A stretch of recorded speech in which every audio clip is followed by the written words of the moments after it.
And of course, I just realized I just started the recording, so yes. Yeah. Hey, audience, so like 2 people, we just started. There's a Minotaur, there's a spider person, and there's a dead Minotaur. Okay. They're all talking. That's all they need to know. And we're playing Player Unknown. Yes. Season 2. Tohan's breathing heavy, ready to go like Brock Sampson on something here. I heard this would be a combat-heavy session.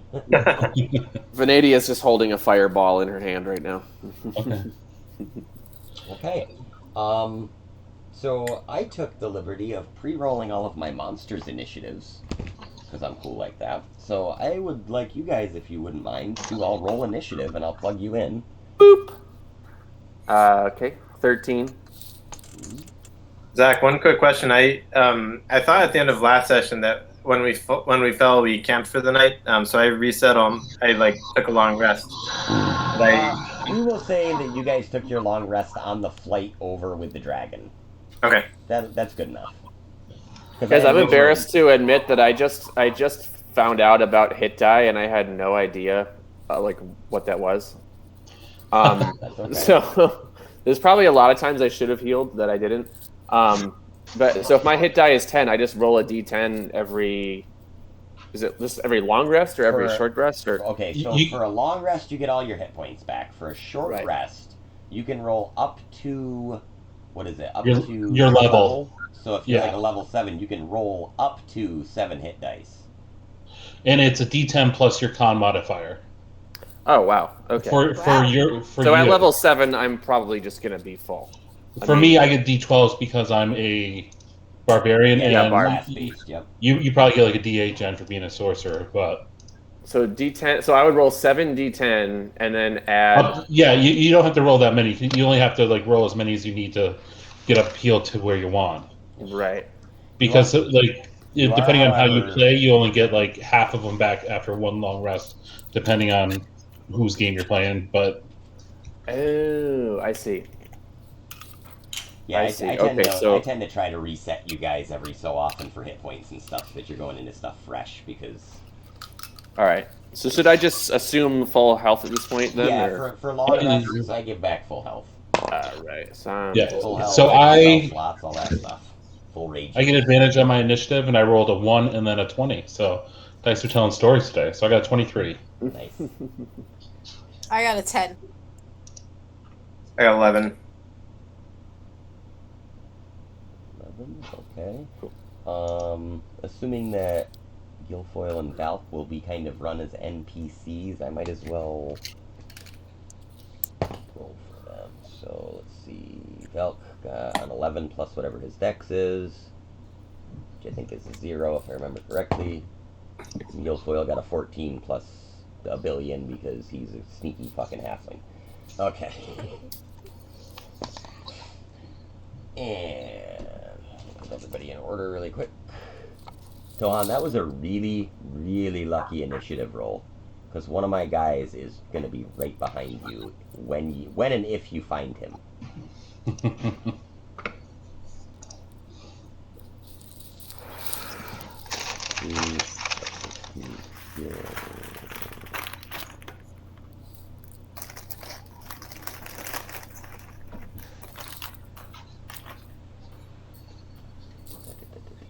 I've got Valk's DDB up, if that helps at all. I don't know how you're using them as NPCs, but let me know if you got any questions. Probably not super aggressively, but if you guys have suggestions of what you think that they would be doing right now, we can probably just RP it. It's easy enough to do. Yeah, so his initiative is +2, for instance. Okay.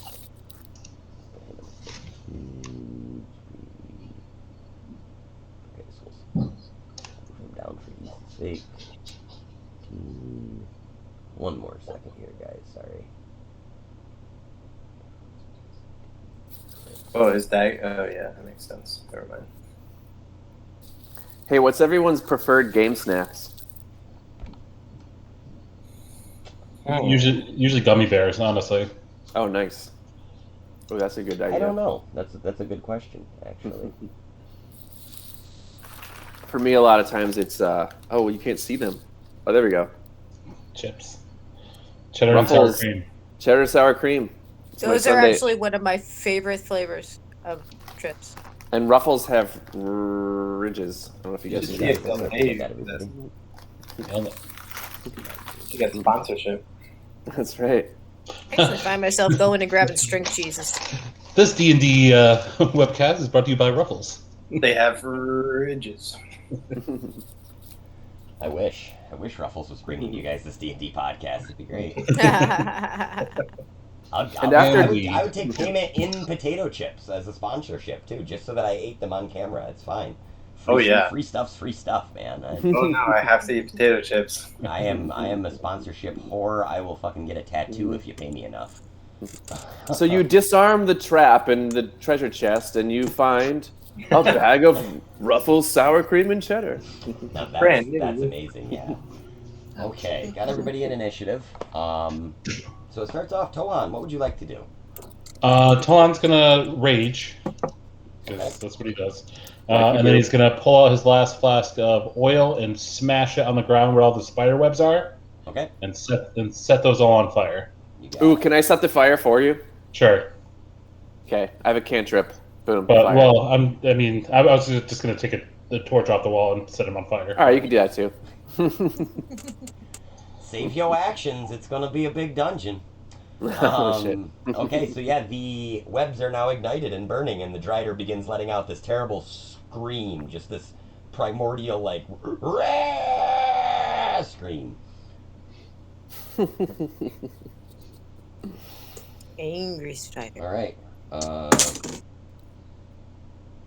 What else do we have here? Who's next? We will say Guilfoyle hides, because Guilfoyle always hides. Vanadia. Yeah. Well, I guess the ground is on fire where the spiders are, so I'm not going to be going over there right now. Oh, I mean, will it hurt me? If I have. It's fire. Yeah, I guess I just would take half damage, but I still don't want to do that. So I guess I'm gonna just crossbow. How many spider dudes are there? There's only one of them. There is, however, like I said, a minotaur on the west side. And these squares are meant to be the 5-foot typical square. And then this skeleton minotaur down here. Yeah, I'm gonna crossbow that spider drow. Okay. Spider drow.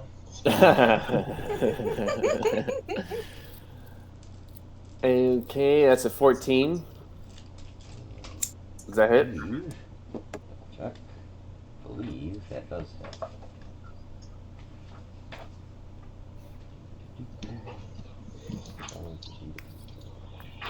Don't.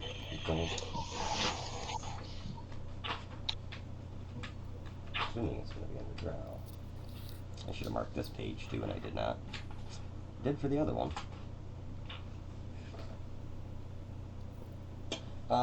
We will say it just hits. Just hits. All right. Just hits.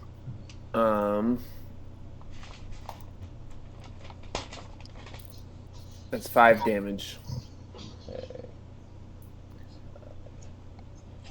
And I'm trying to decide if I want to do like Hunter's Mark or anything. My bonus action. I don't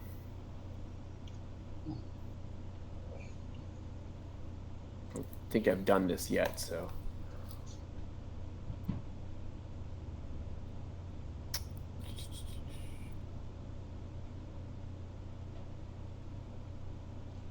Yeah, why not? I'm gonna also do Hunter's Mark on this spider drow. Okay.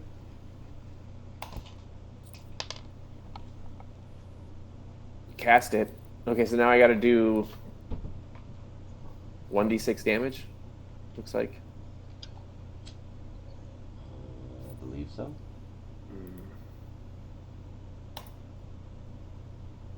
So that is 2, and I think, do you need... Let's see. Is there a saving throw against this, or no? Nope. I don't believe so. Nope. Okay. Alright, so minus 2 more. Got it? Cool.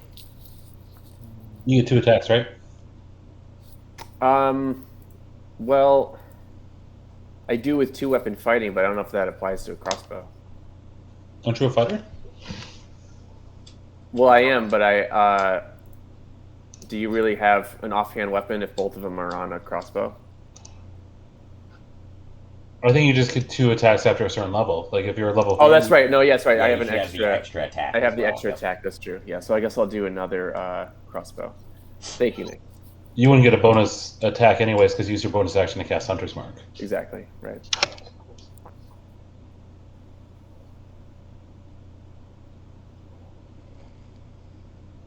Oops. Where are we? Okay, so that's 18, so that hits. Yep. And we got 4 damage that time.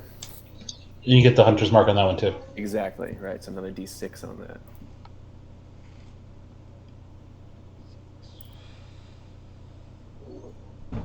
And that's 1. Okay, 5 So that was, So was he's that 5 and another 5? yeah, he's down 12 all day. Cool. Okay. So he seems more annoyed than actually hurt by this, though. It's just your arrows plunk into him, and he just. Yeah, well, you're still on fire, dude. So there's that. He is in fact on fire. At the end of your round, he actually takes 6 fire damage. Nice. 3 basic math, basic math, doobie doobie doop doop, basic math. Okay, got it. See, now there's an app that somebody needs to make. Is like a full-blown, really good combat tracker. Like, I know they have them, but they're not. None of them are really tailored to what, I don't know, to what D&D actually is to me. Okay, after that is going to be Velk. Velk probably seems a little bit lost and is staring at his ring at this point, and then looking at the skeleton, and then looking at his ring, and kind of thinking really hard. So we'll skip over to Arianth. Alright, if I shoot firebolt at the spider, it'll still damage it even though it's on fire, right? I'm sure, yeah. Cool. It's like extra fire. Alright, extra fire for the spider.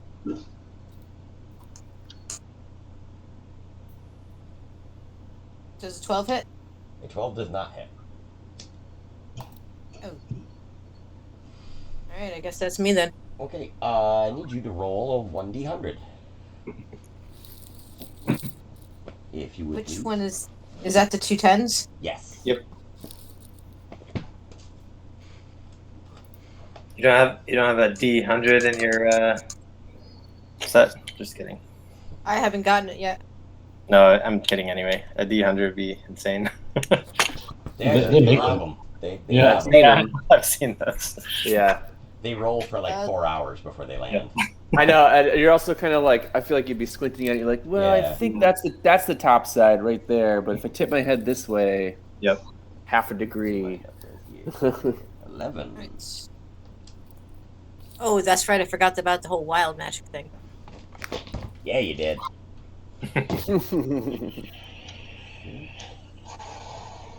Shit. Okay, you grow 6 inches. You are now 6 inches taller. Nice. I think I was 5'6" before, so now I'm Now you're reaching over 6 feet. even 6 foot. Everybody, shit. everybody stop and pause and just look for a minute at the girl that got tall. I'm just making sure I'm taller than her. I am. All right, I'm 7'2".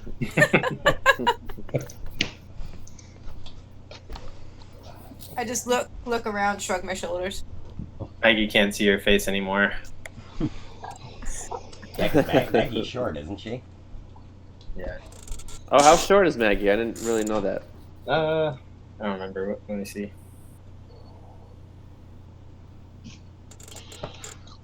See, just keep that handy right there, that wild magic chart. Okay. It is now the. She's 5'4", so not crazy short, but Oh yeah, that's not too short. Okay. the Minotaur is going to move. That one, I was smart enough to mark where the page is. Yay. Oh yeah, I made Venadia taller than I thought. I thought I made her 5'9", but she's 5'11". So that's going to be 20, 20. Oof. Okay. This Minotaur, seeing the group, charges at the closest player. For some reason, decides to go after Maggie instead of Valk. Because he's in love with Volk. Well, he just sees the quizzical look on the. He doesn't think he's a threat because he's just sort of standing there staring at his ring. He's like, I'll kill him last. So let's see. He moves up and he recklessly attacks you, giving him advantage.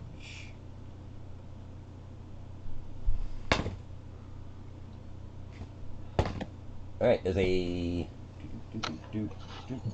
I got AC 18. Okay. I can do math. 14 plus 6, 20. Okay, so that's a hit. That's a hit. All right. You take 17 slashing damage. Yeah. Use the average damage from the book. Brutal. And he stands there doing that cool cow nose thing where their nostrils get all big, and he's like got some steam coming off from him. Sounds about right. All right. Let's see. What did we have after that? I think it's Maggie, right? Or did I skip you, Maggie? At 11. I did skip you. I'm sorry. You should have actually gone before Arianth and the Minotaur. I can correct that next turn for you if you want, but go ahead and take your turn now. Sure, Sorry. no big deal. Let's see.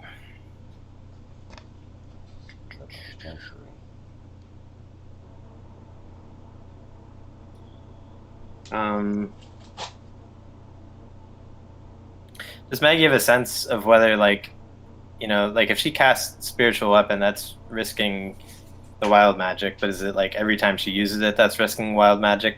I don't know if she has a sense of that. So far it seems to be going off sporadically. It doesn't necessarily go off every time. Or I guess what I mean is, like, does it count as like casting a spell every time the spiritual weapon is used? You know, be like for the like minute that it lasts or whatever. From what you've seen in the desert from any of the other spellcasters in your group when you were flying here, as soon as this magic kind of, like when you were leaving from where you parked your dragon, maybe some of the other ones were trying to use some magic and had some bizarre effects go off, but it only seems to happen as the spell is cast and then kind of dissipates. Okay. All right, cool. So she'll cast spiritual weapon. Okay. And that is aimed at this Minotaur. That's 17. That is gonna hit. Sweet. Oop, and only 8 damage this time. Okay. So that's bonus action.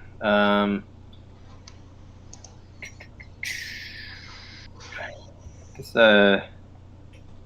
can't go wrong with a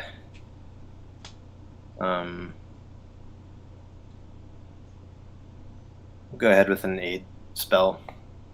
So let's see.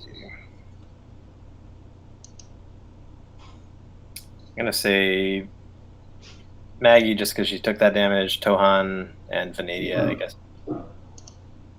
So plus 10 temporary hit points to all those.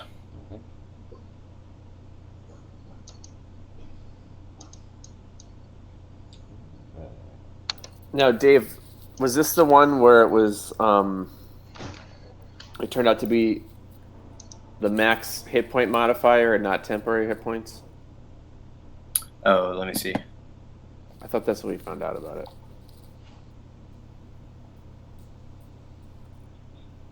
Every target's hit point maximum and current hit points increased by 10. Yeah. Right. So it's actual hit points, not temporary hit points. Right.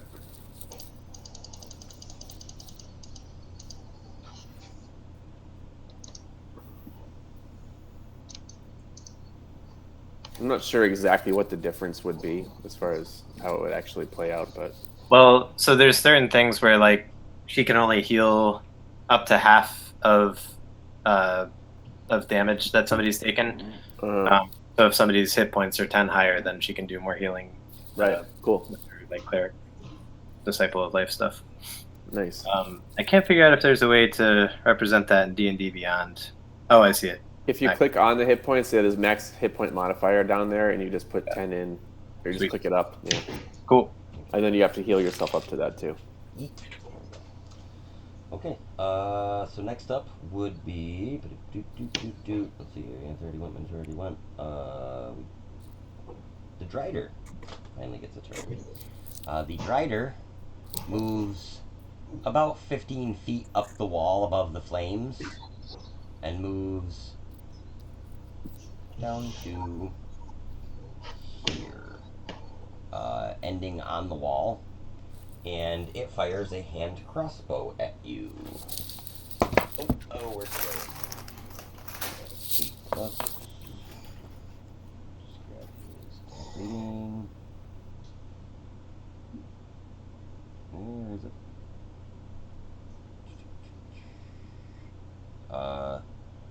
Tohan, does a 14 hit you? Nope. Okay. So it fires, but reflects off from your armor somewhere. That brings us back to you, Tohan. Oh, yeah. Talon didn't like getting shot at, so he's going to go up and recklessly attack the Drider, Great Weapon Master style. Okay. Murder Lizard, don't play that. Ooh, that's a natural 20. Oh, nice. Yeah. Perhaps in somewheres in Tohan's backstory that the rest of the party might not know, because I might have only sent it to Tohan. He might have some particular animosity towards Drow and Drow derivatives. Who knows? Only Tohan. Okay, so let's see. That is 19, 29 damage on the first attack. And then he's going to do it again. Does 13 hit? 13 does not hit. It's 14. Nope, I missed on the second attack. That's technically a fudged AC because I'm using him as a kind of a minion creature, so he's a little bit lower than a normal Drider. Probably not wearing as much armor and shit. He seems to kind of be all wild-eyed and like he doesn't really know why he's here. Probably one of the Wizard Unknown's teleportation things like he did to you guys. Might have just sucked this Drider into this crazy dungeon. Okay. And I want to like move up right on him, so like he would have disadvantage if he was like trying to like shoot at me with another crossbow. Okay. Yeah, absolutely. You said 23 damage altogether, right? 29. 29. Okay. Yeah, because I had the 9 on my regular dice plus another D12, which was 7 more, plus 3 for raging, then 10 more for Great Weapon Master, so it was 29 total. Gotcha. Okay. He now looks, I think, bloodied. We'll say bloodied-ish. Yep. He's now looking bloodied. Alright, and you moved up, you said. Right up. Bonky there. Yeah, just trying to take away his ranged attack. Give you guys a little close up here. At this point, because I missed him in the last initiative, the skeleton creature kind of walks over and stands staring at Valk, who is still looking at his ring, but now looks up and sees the skeleton minotaur, and just kind of looks at it quizzically for a moment. Let's see. Guilfoyle is still hiding. Venadia, it would be your turn. Okay. Yeah, I'm gonna run up on this spider guy and do the old scimitar, short sword scimitar. Nice. A chippy choppy chip. Yep, you got it. One day I will not put my lighter down in a dumb spot. Oops. But it is not this Today day. is not the day, that's right. Not today. All right, we got 2 16s and an 11. All right, 2 16s hit. All right, so I'm going to do the damage and then roll the extra d6. So that will be a 5 plus 4. So there's a 9 on that one. And the other one, I believe, was the short sword. Let's do that guy. Nice. That's a 7 plus 1. So, yeah, so 8, 9, and then 8. 9 and then 8. 17 all day.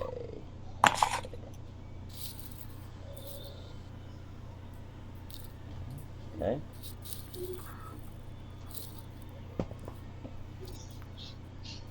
That would be...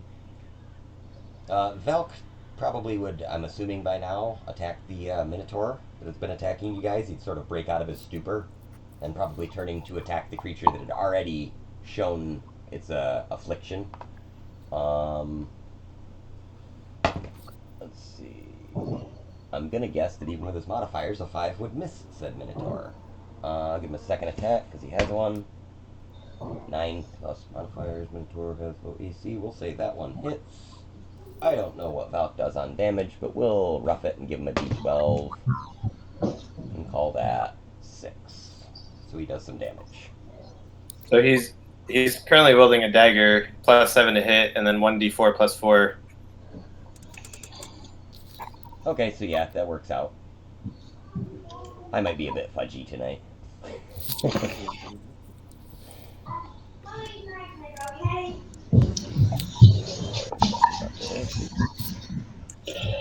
Okay. The Minotaur sort of growls at this and says, "You shall not defeat all of Baphomet's savage children, for we are the cult of the Horned King." And that makes it Maggie's turn.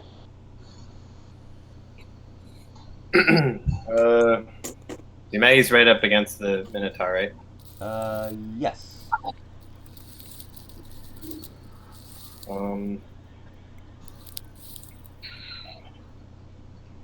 She's going to...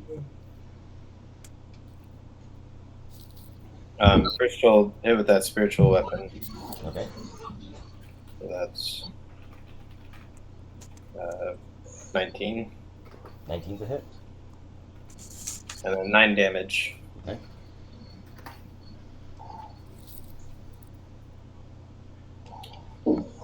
Well, maybe we better do things the manual way and avoid that wild magic.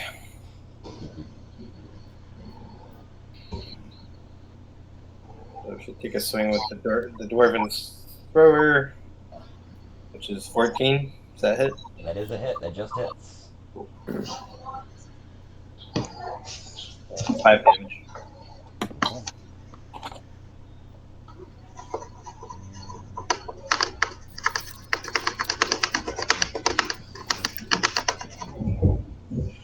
Okay, he's not, he's starting to look damaged at this point. Maybe not quite to bloodied, he's not quite to half of his health. Ariana, what would you like to do? Alright, well, first I'm gonna move since my AC isn't that great, I'm gonna move myself my maximum 35 feet away from the fray. Okay. Which direction would you like to move? You have a Minotaur on the west, a Drider on the east, and you have a curiously comical skeleton Minotaur still staring at Valk to the south. I'll go north. Your north is just a Oh wait, wall. oh I see. Okay, never mind. I will go south past the amused Minotaur. Okay. Because that'll still give me a line of sight on all the creatures, right? Let's see, 10, 20, and you want What about like leave me in the doorway, like? Okay. You want to be right around there? Does that work? Yeah. Does that still give me a line on the? Actually, no. Well, those guys are in front of the spider anyway. Yeah, I'll. All right. From there, my other question is, has it been 24 hours since we were still in possession of that crown? Has it been? I don't believe it has. Okay, No, never I, mind I then. think it's been like maybe half a day since Valk died. Alrighty, so then I will cast Chaos Bolt at that Minotaur that Maggie and Volk were. Do I have a clear line of sight on the Minotaur that Yeah, we could they're say that fighting? you're only shooting over the skeleton's shoulder, kind of. You're taller now, so it's easier. Yeah, fair enough. Alright, yeah, so I will cast Chaos Bolt at him. Right. And as you ran past this Minotaur, he sort of raises his weapon like he's gonna strike you, and then Valk scowls over at him and shakes his head no. And the Minotaur like gets kind of sad for a second, but he slumps over and like, okay. Alright, so I just got a 7, but I'm gonna use one of my my sorcery points to reroll. Reroll her.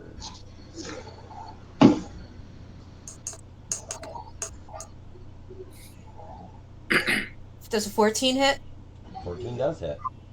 Alright. So then I get to do 2d8 plus another extra 1d6. So that'll be 8. And hold on, I just gotta choose what kind of damage I'm gonna do to this Minotaur. I will do. Let's do 8 lightning damage. 8 lightning, okay. And then hold on, I just gotta do a 1d6. That's the second from the bottom, right? On the beyond. Yeah, d6 should be the key. Yep, it's a square one. They need like an in-log dice roller, like just an. All right, so 11 damage total.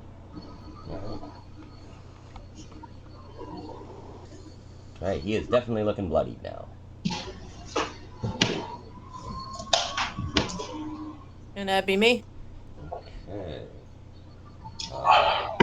The Minotaur.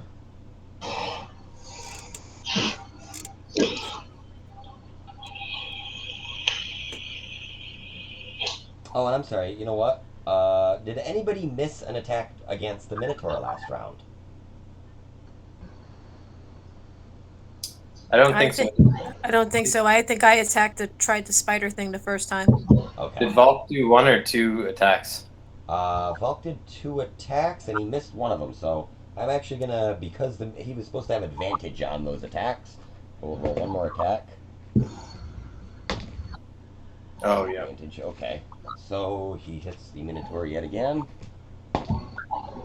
doing another 12 damage to it. Okay, cool. So now this is very bloodied.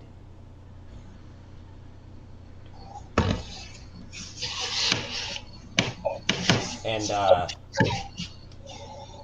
as the Minotaur begins to move towards Valk to take a strike, the skeletal Minotaur steps in front and strikes the other Minotaur down where he stands. Giant cleaving shot from this big like poleaxe that the skeleton Minotaur is carrying, and the Minotaur falls dead to the floor. The Drider. What does the Drider do? I like how I've got like a book open with a stat block on my computer screen, and I'm looking at my phone. It's wonderful.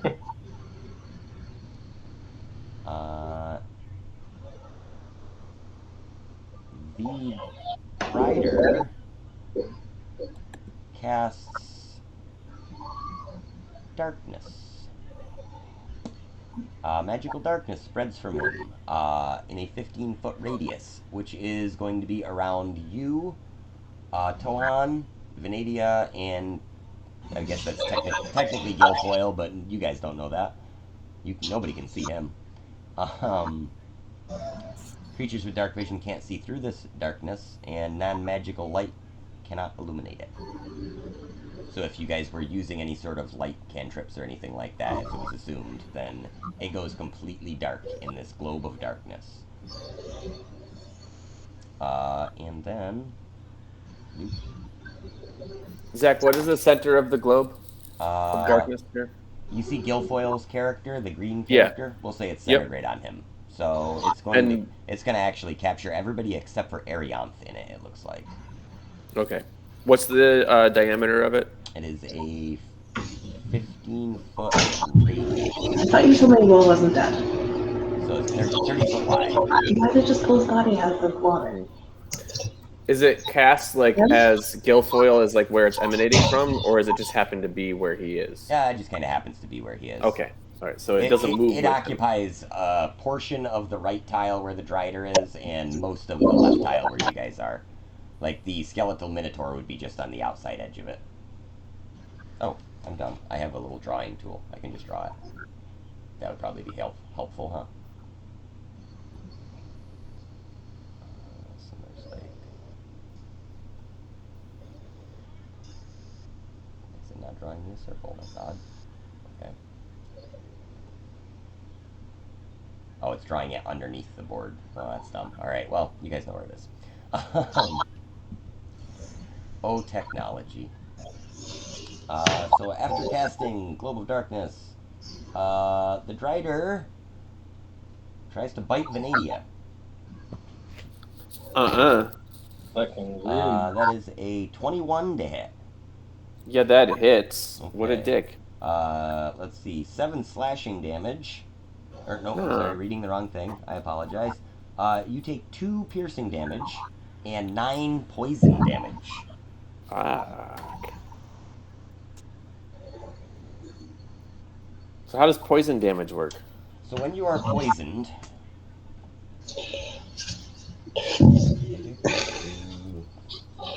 It's just a type of damage, the poison damage, but Right. But are you? Oh, so yeah, you, do you wouldn't- become poisoned yeah, automatically? you don't receive the poisoned. You don't receive that condition. It is just Okay. poison damage for this one. That was kind of confusing. Nice. And poisoned would be like disadvantage on. like everything, yeah. Yeah. Right. If you go under conditions under D&D Beyond, you can look up each different Yeah. condition. I'll check it out in the player's handbook now that I have it. Poison creature has disadvantage on attack rolls and ability checks. So Yeah. I Okay. can't wait to get my player's handbook. Wednesday. and there's additional one in here that I bought and shared on here that you can look up if you wanted to. But Oh yeah, know- no, I know you I prefer real just wanna. books. I really prefer having a book in my hand. It's so much easier to flip through pages than to try to. sound like such a sorcerer. Zach, you're on mute some reason. Shit. Maybe that spider cast silence.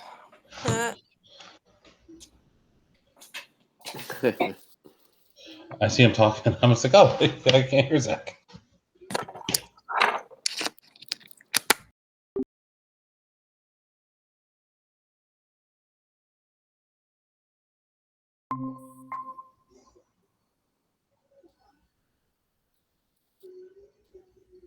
I can't hear you. No.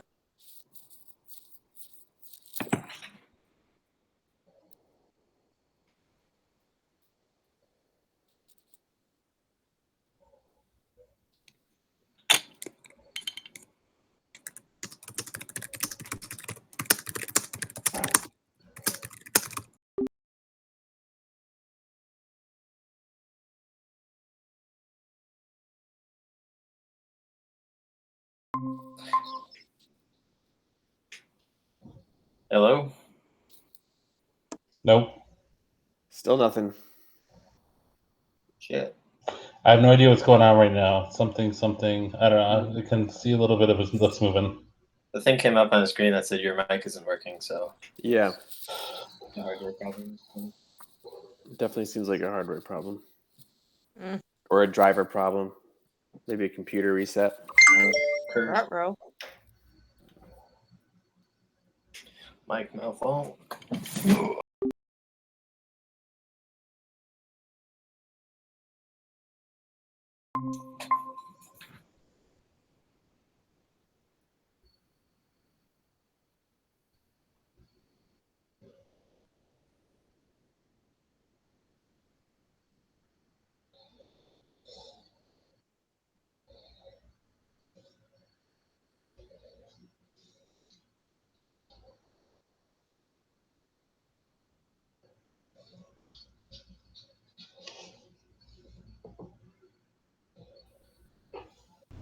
Hey, Oh, can you get his? I think it went away.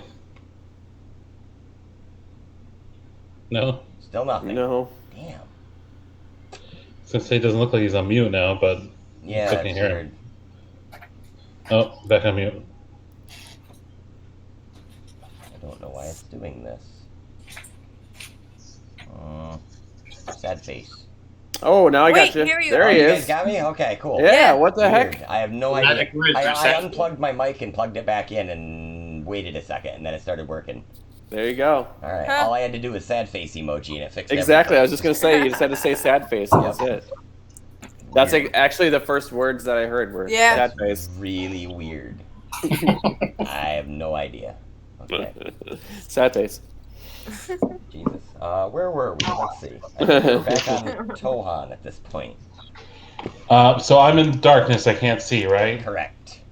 So I'd have disadvantage if I attack this Drider. Correct. But if, I'm going to recklessly attack him, so I get advantage on it. So it cancel each other out. Yep, straight roll then. Okay. Flailing about blindly in the dark as a murder lizard is wont to do. Okay. That's a natural 19 on the first hit, so 28. And then a natural 1 on the second. Ooh. So that's going to miss. So for my one hits, I do +3 because I'm raging 14 damage. Okay. You hear the Drider cry out from the darkness. And he is now very bloodied as well. Let's see. Sohan managed to miss the rest of us, though. Yeah. That's weird because I'm just spinning in a circle. Like, yeah. Yeah. No, if I had thought of it myself, then I would say yes, but I'm not gonna glom onto your idea, Dave. I appreciate. I don't need your sympathy, TPK. Get out of here. Well, you know, we've been fighting along Tohan's side for a while now, so he's got to tell. as soon as We he could see the rages- wind up coming, and we were like, okay, As soon as he Bring got back. Canadian back. Hear Yeah, him we're just like, growl oh, shit, whenever You he could hits hear the him. floor. Yeah. I do cut off a little bit of Guilfoyle's hair, though. Yeah, It's- That's right. I actually pictured as Guilfoyle, even though you haven't seen him this whole fight, pulls Venadia down out of the way, like just grabs his shirt. And pulls him down. right. He's actually probably just trying to stand up. He probably tripped or something. All right, yeah, Venadia. I believe it's your turn next. Yeah, I'm gonna try to finish this Drider off. And I think I'm gonna use my action surge, so we're gonna do 5 attacks. Nice. This thing's gonna go away now. Most likely. Seems that way, right? That's probably a miss. 10. 10 is a miss. Well, I think you have disadvantage, so. You also, yeah, you do have disadvantage, but we'll call that Oh, your right. first miss if you want. Okay. Well, so do you want me to? How do you want me to do it then? Let's Just see. like twice for each one, and so that would have been. But I rolled a scimitar and then a short sword, but I should have rolled. So anything that you roll that's going to be under a 14, or yeah, like a 13 or down, we will count as a single strike, like a miss, because you would have missed regardless of what else you rolled, because you would have had to Yeah. take the lower. So we'll call that one miss. Okay. So if you get, and then the second one, oops. Wrong So the second one was a 22. Okay, so roll one more again because you're at disadvantage for that one. Yep. It's like you got to hit him twice to get a hit almost. Yeah, so that's a miss. So that's a miss.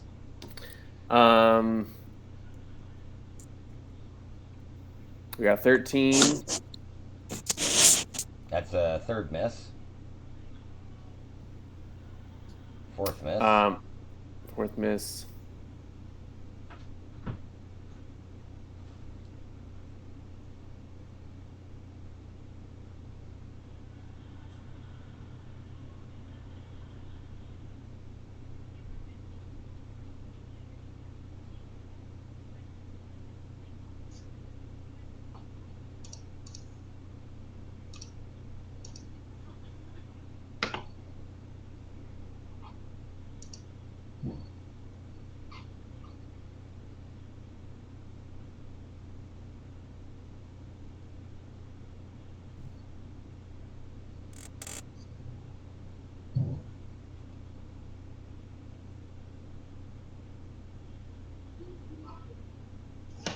Nick, did you freeze or? Oh, maybe he did freeze. I was like hanging on it. I'm like waiting. Like, no.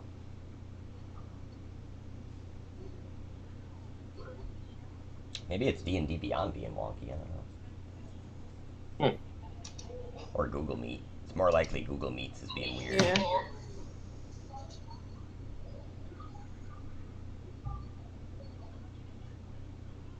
He swung 4 times in that darkness mist, and then he's just still over there winding up for the 5th hit. Yeah.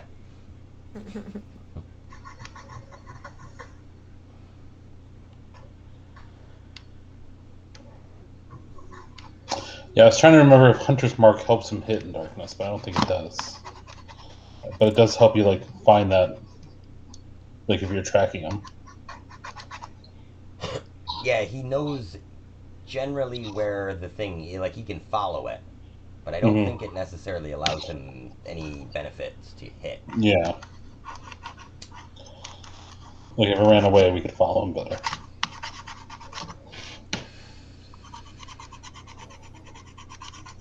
Oh no, I hope we didn't lose Nick permanently. I'll go on to Facebook and see if he's messaged. It's almost like his internet went down or something. Devil. Yep, he said, I'm getting no internet up here. Ooh, that sucks. Rough night for D&D, guys, huh? Okay. You're worried about having content. We're not getting out of this room, buddy.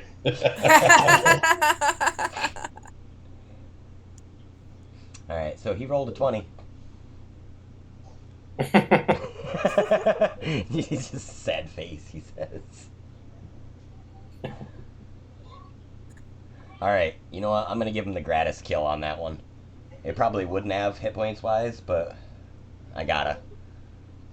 So, Oh, yeah! Well, hope that Nope. doesn't last too long. That works too, I guess. So I don't know. Weird.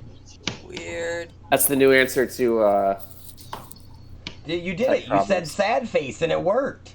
Yeah, that's literally what just happened. Juju. I was like, sad face? I don't know.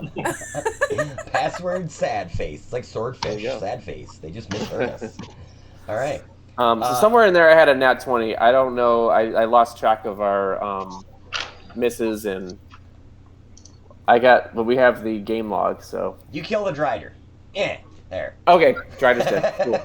Okay. Alright, so In which now- case, oh no, I have to wait till my next turn to do it. I'm going to transfer my mark, but I have to do it on my subsequent turn, I guess. Okay.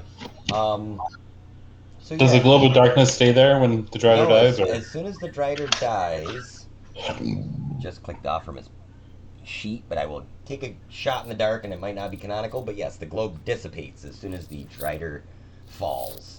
And he does that gross spider thing where his legs curl up inside of themselves, but his torso does it too, so he's like just all balled up. It's gross. He's leaking some green stuff. Nobody likes it. Nice. Him least of all. Is there like a hissing sound? Yeah, it's like steam. Just like the stuff coming out. Yeah, Yeah. it's gross. It's Ichor. Ichor. Ichor. So yeah, you guys come out of this globe, and you now see that the skeletal minotaur is hugging Valk, and Valk is kind of pushing him away uncomfortably. Like, no, like admonishing it. It's like his little Lenny. Yeah, you guys can call him Lenny if you want. I'll name him Lenny. I'm gonna say that's canonical now.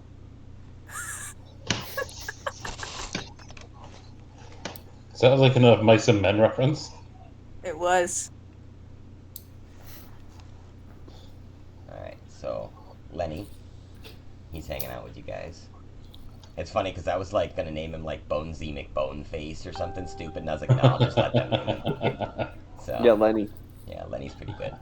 Makes me think of I Lenny. know, I know what my PC next PC is gonna be named now. He's got to be a bard. He's got to be a stand-up comedian. You just got to make a Lenny Bruce character. It'd be wonderful. Nice. Oh, nice. Yeah. Now I have to do that. Damn it. Okay. I don't know a lot of his comedy, but he's one of George Carlin's Mm-hmm. influences, so Yeah, that's all I need to know. He was pretty cutting edge for his time, we'll say. Definitely. Yeah. Getting arrested for his shit. Yeah, like literally getting arrested for swearing on stage and stuff. Yeah. It was pretty I think that was like the turning point for George Carlin when he got arrested. Yep. Yeah.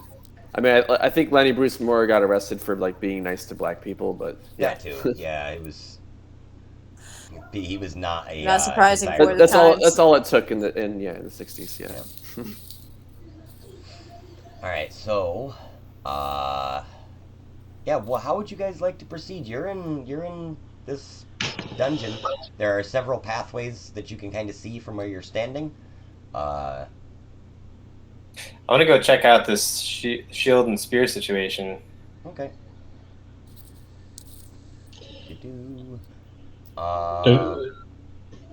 So you proceed, and as you get closer, you can kind of see what's in the next rooms over.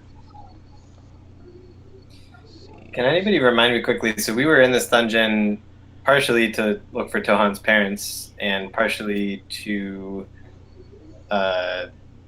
we thought that we were gonna like attack that Minotaur statue and get its spear, which is part of the rod, staff, right? Yeah. I think we're mostly here for the rod, but my parents also might be here, but I'm pretty sure they're dead. So. And we They're and as probably far as not we know, here. the rod is like contained within the spear that the Minotaur statue is holding. That was above us before we dropped into Yeah. the labyrinth, if I remember correctly. Gotcha. This is supposed to be this way. Got these things are keyed with arrows. Okay, so yeah, as you approach, you can kind of see farther along into the dungeon. Weird, it's not doing grid projection. Yeah, and as you approach the shield, you kind of see that this is a shield that is probably like 10 feet tall if it was standing up on edge. It looks like a shield for a giant of some sort, and the same goes for the spear. But there are no signs of anything else particularly giant. Maybe there's a few more weapons down here that are of similar stature, but a little bit smaller. Another large shield. And they are fairly rusted and broken. They look old. Can I check out the room that Dryda was in? Did I burn off enough Yeah, the fire's cobwebs and stuff kinda- like that to see if there's anything kind of in there? Yep, the fire's definitely started to dissipate at this point. So you kind of step forward and you can check it out. And you notice that in one corner, there seems to be a large pile of treasure. Ooh. Nice. Let's see what's in the treasure. Call it the treasure.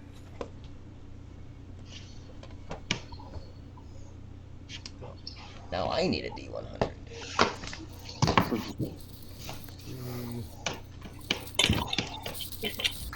It's wild magic. You find several what appear to be very nice sort of paintings, or good quality paintings, I'll say. The content isn't particularly nice. It's all like depictions of sacrifices to Loth and various kind of drow rituals, but they're very like nicely done oil paintings. Probably worth quite a bit of money if you were to take them. They are sort of unwieldy though. They're these large, like maybe like a 10 by 20 canvas, and there are 3 of them. Are they framed? They are framed, and they're actually like gilded frames. They're very, very nice pieces of art. And table F. Find table F. Could always just take them out of the frames and roll them up.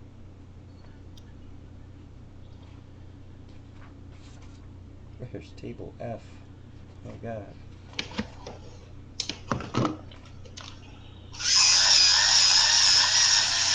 There it is. Alright, also in there you find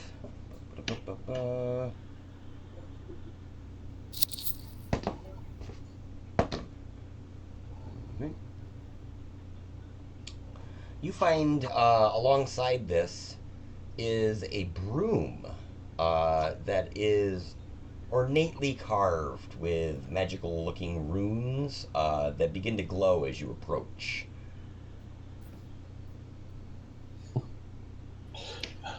Think I need a wizard over here. Alright. I walk over to where Tohan is and ask Reggie what he thinks. Okay. And can I do it? I'll do an Arcana check too. Absolutely. You ask Reggie, and the response comes back kind of almost broken, and the response you get is not to the question you asked right away. Reggie says, "Don't trust, must not. Hostile creatures, many treasures. Got to." And it's just coming in very chopped and broken. Could you repeat it? Maybe. Oh, I mean, Essentially, you're getting kind of. It seems like Reggie is panicked and trying to contact you and trying to say things, but you're only really getting nonsense from it. You're not really getting. So it seems can I that try? the magic field that prevented you from talking to him before is still in effect down here, but not as strong as it was on the surface. Would it be possible for me to do like an Arcana check to try to use my will to strengthen the connection? Yes, absolutely.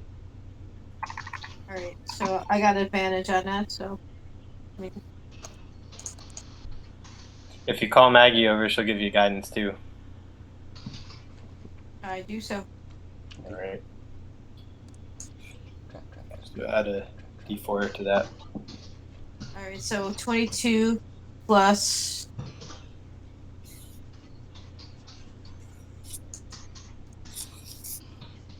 We'll say 22 is probably going to be enough, Yeah. anyways, as it is. 22 is quite good. So Reggie comes through. Oh my, thank you. It's very difficult. It seems that there's some sort of anti-magic field about the desert above, but it seems down here it's maybe perhaps a little easier to get my message across. What? I'm sorry. What was your question, Mistress Arianth? I couldn't quite understand you when you asked. I was asking about this ornate broom with runes on it. If you could tell me anything about its magical uses and the Oh like. yes, that's quite a curious piece there. That's a broom of flight. Nice. Oh It yeah. zips about quite neatly, as I understand it. Very nice. All right. I asked Reggie if he knows of the best route through this labyrinth. Oh well, Mistress. It seems that the labyrinth. It seems to shift and move. Let's see. Let me look some things up here. Ah, yes. Here it is. The. Wrong book. Hey, 1 second. Just have to cross-reference my my items. Ah, yes. The cult of the Horned King. Here we are. They seem to maintain this hallway as a temple to Baphomet. Oddly enough, this temple is also known to be the place where the Dark Three defeated Maram of the Great Spear. I wonder if perhaps their intentions are misguided. Perhaps it is not Baphomet that they worship. They merely think they do.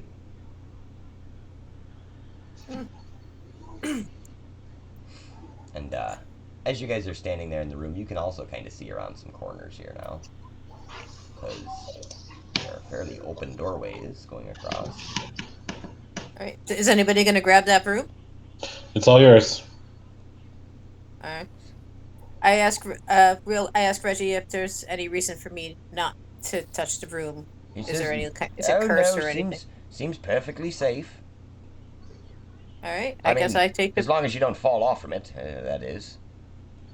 I take the broom for now and say to everybody that if whomever might need it, they're welcome to use it. Nice. You want to add that to your thing? To your items? Unless somebody else who's lacking like a special item wants it. So yeah, at this point, Valk and Lenny kind of wander into the room with you guys to catch up. Guilfoyle appears. Like, oh, hey guys, what's going on?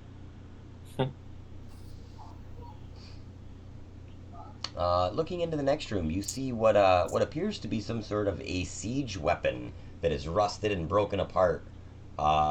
Something akin to a ballista that's all broken and lying on the floor. Seems very out of place here. More giant weapons in the next room over, and to the north, you see what appears to be a cloud of insects populating the next room. Ugh. Gross. Very gross. I do cut those paintings out of the frame and kind of roll those up as nicely as I can, Okay. shove them in my bag. Yeah, Guilfoyle looks over and he goes, "How about you? You could get a few hundred gold apiece for those. Probably 200 each." Nice. Hey Zach, can I go back and just see what was in that room that I was standing in the doorway of? Yeah, absolutely. Thanks. As you backtrack over there, you can kind of see down the hallway. Let me get back to my other tiles here.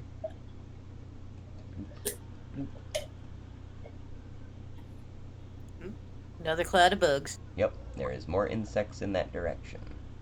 Is there anything in that room itself? The one with the wooden floor?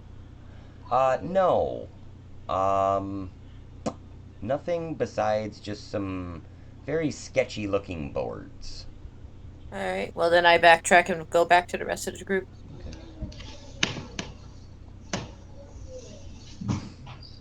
It'll hold a minotaur without flesh on its bones, but will it hold a murder lizard with flesh on its bones? Is the question. It holds up to 400 pounds, so yeah. The floor? Oh no, I meant the broom. I was Yeah. looking up the broom of flying. Some part of me wants Maggie to have that because it's like now she's a witch. Yeah. It probably makes more sense for a fighter to have it, really, or actually, kind of makes a lot of sense for a sorcerer to have it because you can kind of be out of the way in combat. Fly around that QQ. would- Yeah. Yeah, exactly. Yeah, that actually what hey Nick, since you're looking it up right now, what is the movement on it? It's under broom of flying. If you go to equipment and then add items, and you Oh, just it is type in in It broom is of in the boy? yeah. You Okay, just cool, I'll type do in that. So it's broom of 50, I flying. 50 I feet should- flying speed, 30 Ooh, feet if nice. you're carrying over 200 pounds. Sweet. I am definitely not carrying over 200 pounds. There's a command word that it needs to have. I don't know if that's something that you would know or could ask Reggie about. I'm sure I'll Well, when you It's usually- turn the broom over, there's just a single word on the bottom inscripted in Elvish, along with the runes. The runes they appear to be written in various languages, and the only one that you recognize is "go."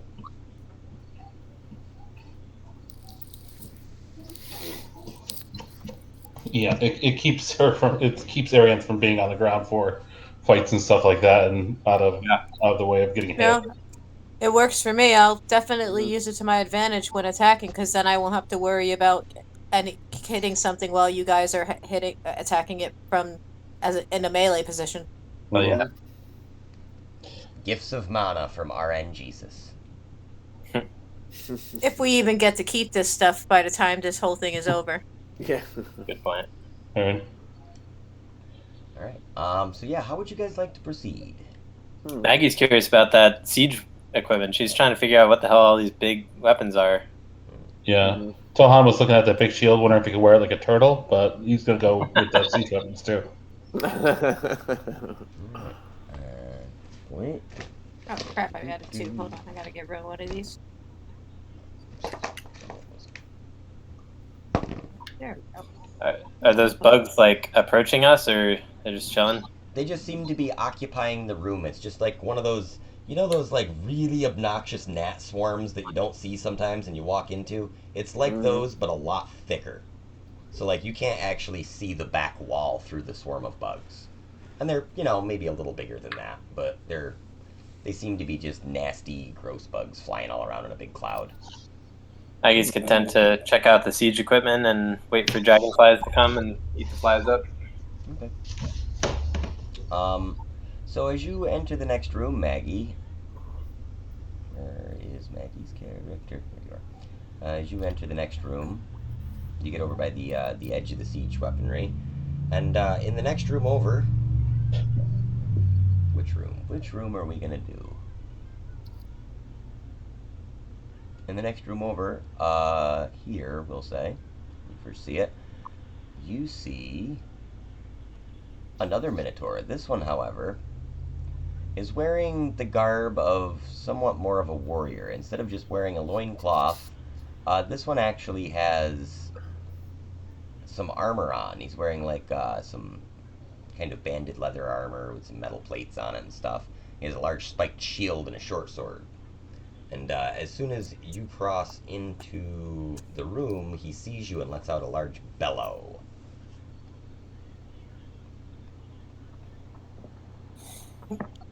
I guess Maggie will kind of back up and let the group know what's up. Okay. And yeah, he just stays there. He maybe moves out a little bit onto the bridge here, kind of trying to Is that follow a you as you move. Is that a wooden plank? It looks to be, yeah. Can I charge toward him when I hear the bellow? Absolutely. Let's see. Assuming that you guys are all on this tile at this point, let's find Tohan. 1, 2, 3, 4. You can get actually right to there at 30 feet. What's your movement? 40? 40. So you can get right up to the edge of the bridge here. So you'll still be 10 feet away from him. Does the bridge look like I can just like kick it and make him fall, or is it sturdier than that? You can make a melee attack to see if you can kick it, and I will give it an AC. We'll say 10. Well, it depends. Are you trying to like hit it off the edge, or are you trying to like lift it and throw it? Because I'm trying to get my like foot or something like under there and like lift it and kick it over. Okay. Make a strength check for me. We'll say athletics. DC is gonna be. Which does a Minotaur weigh? That's a good question.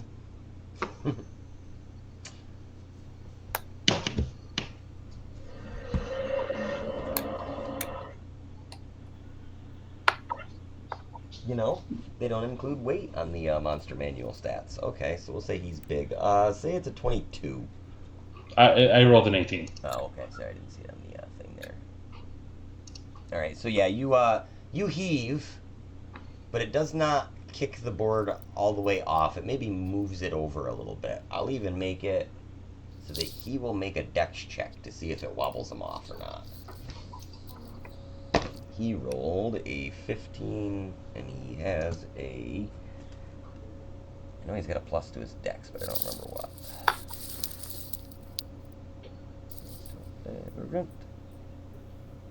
Oh, he doesn't have a plus to his dex. Okay, so yeah, he just rolled a 15, which I will say he stays on the board then.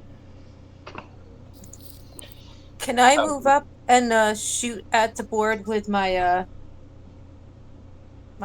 fire spell and try to put it on fire? Absolutely. Let's do it right in initiative order. So we'll say. Are we keeping the Yeah, same initiative? I'll keep the same initiative for the whole session, so we don't, because we're only going to do a few things. We don't have to re-roll. So Tohan will say that was the top right there. Valk is probably too busy dealing with Lenny, coddling him right now to do anything. Mm-hmm. Venadia, what would you like to do?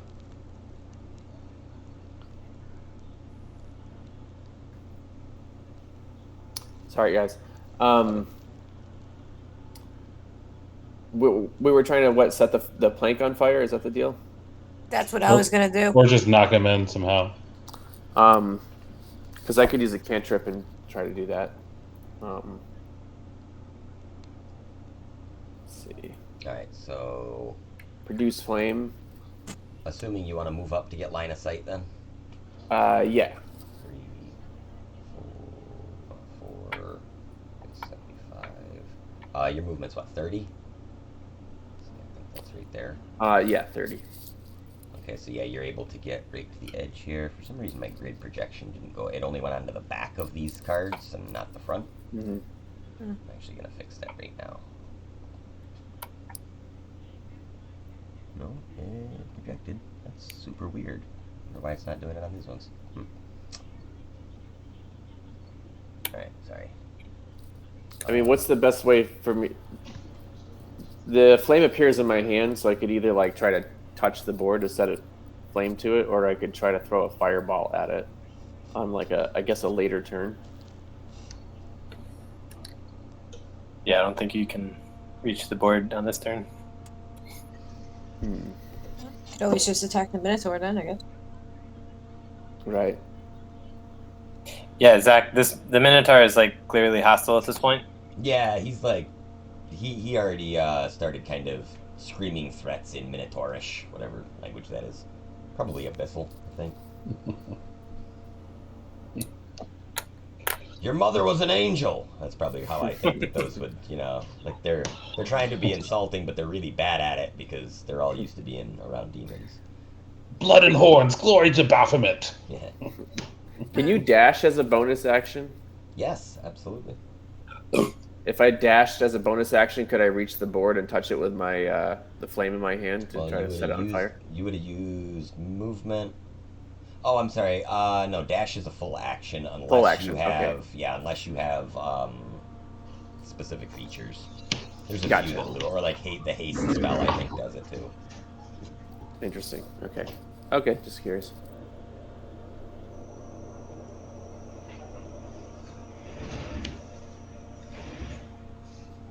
So you could do dash and then perform a bonus action if you want still, because you've only used movement so far technically.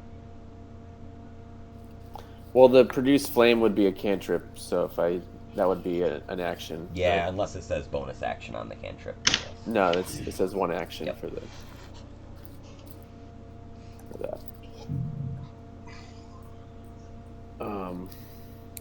Yeah, so that's it.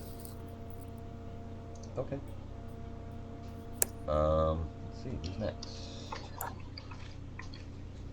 Oh no, where'd my initiative order go?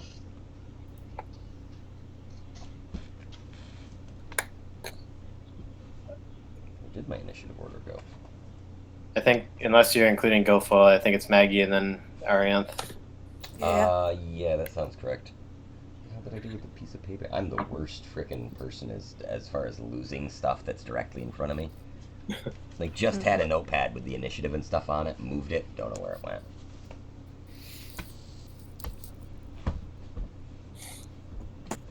Ah, there it is. Ah. Now, see, there's the problem with books. Books go into stacks, and then things get lost in the stacks of books. Let's see, yes, we got through Venadia. Well, Maggie would be next, you're correct. It's probably been more than a minute since the end of the last combat, right? Yeah, you guys probably took a few minutes to, like, look around and stuff. Okay. So she'll kind of, like, try to get within sight and then throw the Dwarven Thrower. Okay. What's the range on that?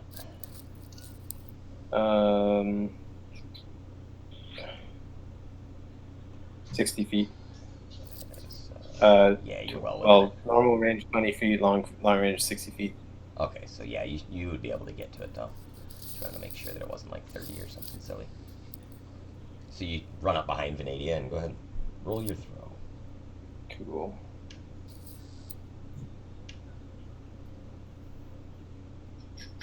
So that's a 19.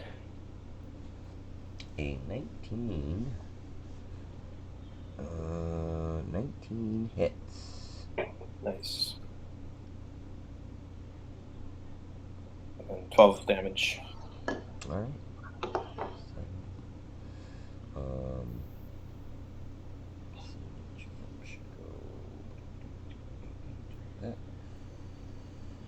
Let's see. It's going to be the Minotaur's turn next. The Minotaur puts his head down and charges at you like a bull, Tohan. Makes sense. This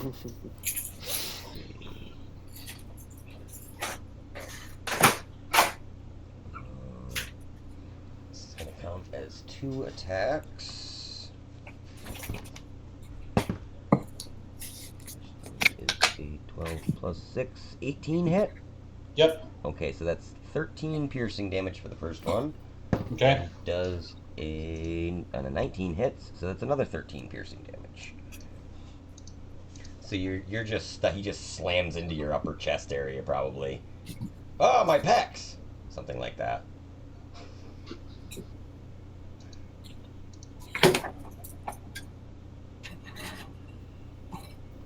Valk probably says something about like not my beloved murder lizard's pectoral muscles.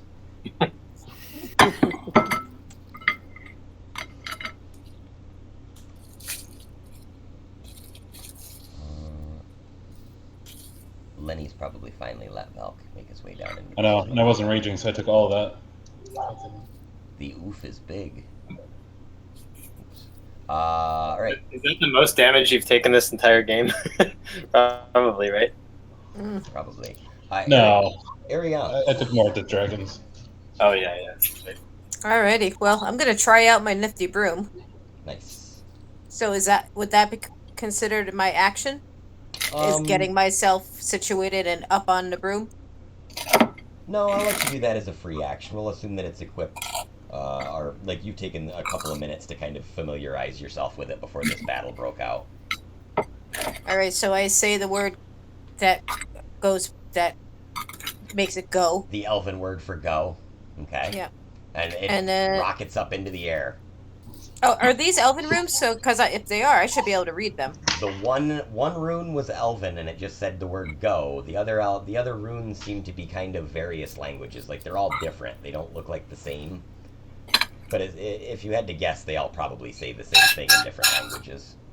Gotcha. Alright, so I will rise up about how high are the ceilings? Ceilings are probably between 20 and 30 feet, maybe domed. Alright, so doorways are probably about 15 feet high. I'll rise up. Well, I'll rise up about 10 feet, go through the doorway because I have 50 feet of movement, right? Yep. Yeah. And then get myself hovering about 15 feet above and about 30 feet back from the Minotaur. Okay. And then I will... Right Alright, there, 1 second. That gives me a clear shot on him without hitting anybody else, I assume, right? Yeah, Tohan is near him, so area of effect might take a shot at Tohan Yeah, too, but gotcha. But yeah, he's not in line of fire.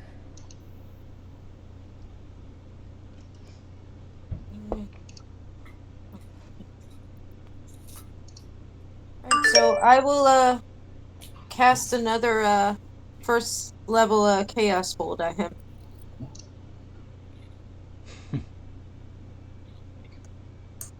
What is that, wingdings, Nick? I don't know. I just looked up Elven Rune for Go. Apparently there's a bunch of shit. Alright, and that's a 24 to hit. That does hit. He's really out of scale, too, isn't he? Alright, so that would be 6. What kind of damage am I doing? I'll do 6 poison damage. And then I just have to roll 1d6. Or 1. Yeah.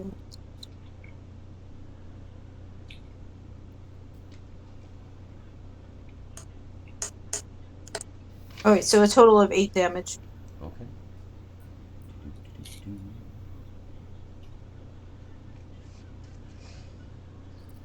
It says, "Brah, blasted witch." This time you seem to understand what he said. He said it in Elvish. I nod at him and smile. And he's an educated Minotaur. Yeah, he's got some nice duds and stuff. He looks like he's a little more with it than the last guy. I also say back to him, that's sorcerer to you. Nice. And Elvish. Jen, I need you to roll a d100.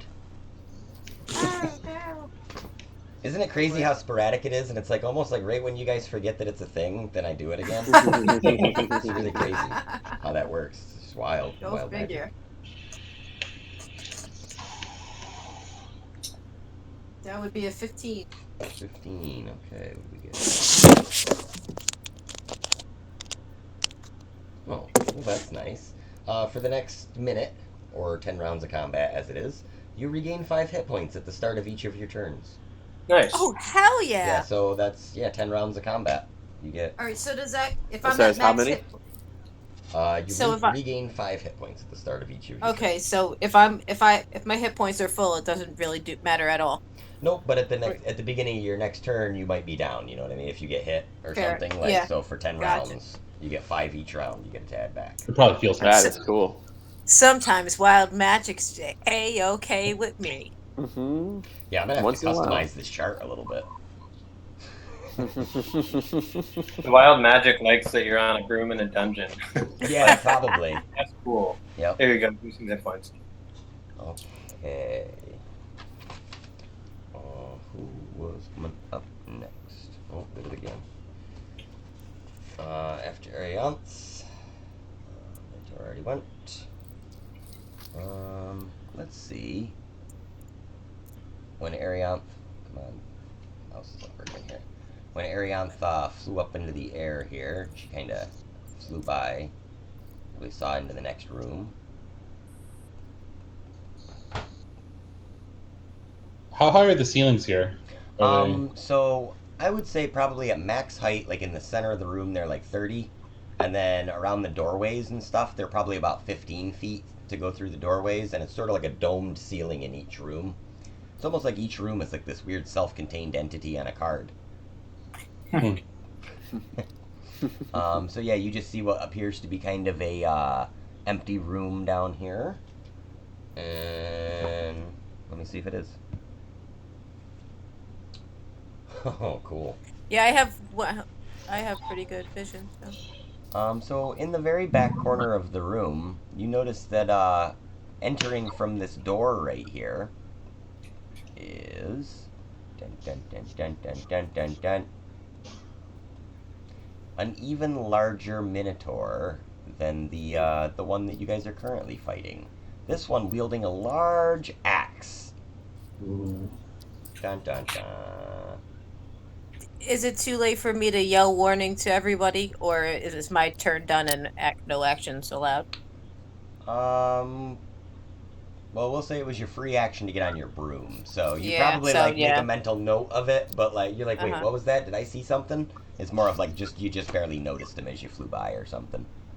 Gotcha. Wait, what did I just see? Yeah, and because this guy rolled really well on his initiative, he's the only guy that gets to go before Tohan in the initiative order. You pull you pull a Looney Tunes and you like move the boom forward and then you're like, Yeah. what? Yeah, the head comes back around the corner, like it just Yeah. back the broom up. This guy, as he comes in, looks dead at Valk in the back room, and he says, "You avatar of Kalimvor, you and the betrayer Merkel, you will suffer at the hands of Maram of the Great Spear." And he noticeably is holding an axe.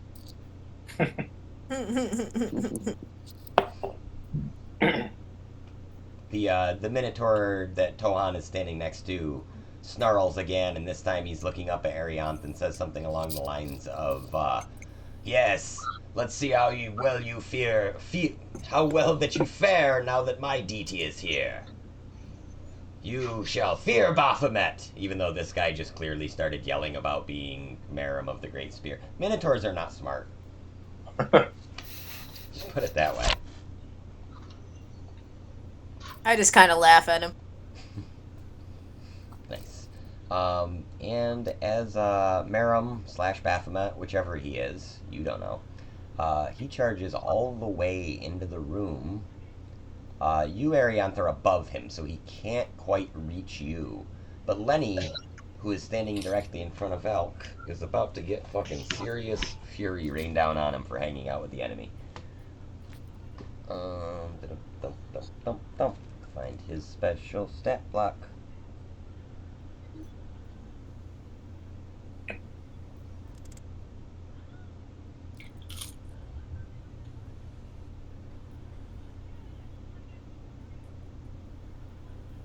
Okay. Charges. And we're gonna say, ooh, he gets multi-attack. Okay, so he's going to try to gore Lenny first, and then probably swing his great axe at him. That's a hit for 17. Or, I'm sorry, that was a hit for 13. That's a cockeyed dice. And that's a natural 1, so he misses. So yeah, he hits Lenny, the skeletal minotaur, who shoves Valk back a few feet out of the way as though to defend him, and then takes a swing, and Lenny is able to kind of dodge out of the way. Go, Lenny.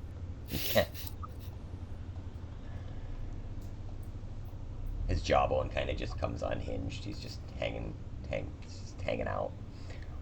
Let's see, Tohan. It's back to your turn, I believe. I'm gonna rage. Okay. Because I wish I did that last time. And then I'm gonna shove attack this guy and try to shove him into the pit. Nice. I believe that's a contested strength check, if I'm not mistaken. Yeah, contested athletics, I think. Yep. Okay. So for him, that's Which I get advantage on because I'm raging. 17. 23. Yeah. Yeah. I'm gonna, for my second attack, I'm gonna try to shove him again. Nice. That one might be more successful for you. 24. 15. So yeah, you are able to shove him backwards. Let me make him a quick dex check. And he got a 3 on his dex check, so he just tumbles backwards, roar, and goes falling down into the pit. Nice. I yell in Elvis, see ya. Yeet. Sorry. Oh, that's awesome. Okay. And I guess I will get a little bit away from the pit, probably right behind Venadia here, or right next to Venadia. Okay. For now, and then that's my turn. Awesome. All right. Next is gonna be. Let's see. Would have been Guilfoyle. Venadia. All right. I guess we're going after this big pink minotaur now. Yeah. They just keep upsizing. It's crazy. All right. Well, I'm gonna go introduce myself to this guy. Oh yeah, you guys share a tone for your minis. Right. You're moving right up to him. Yep. You can move your Hunter's Mark as a concentration spell too, like without having to recast it because you've cast it within the last hour. You can move it. Right. Yeah. As a bonus. Yeah, definitely gonna do that.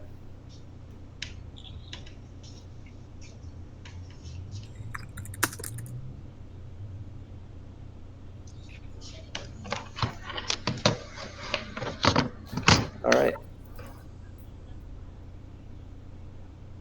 So I have a 19, Okay. 8. 21, and a 9. 21 and a 9. So the first 2 hit. Okay. So that's a 4 plus 1. 4.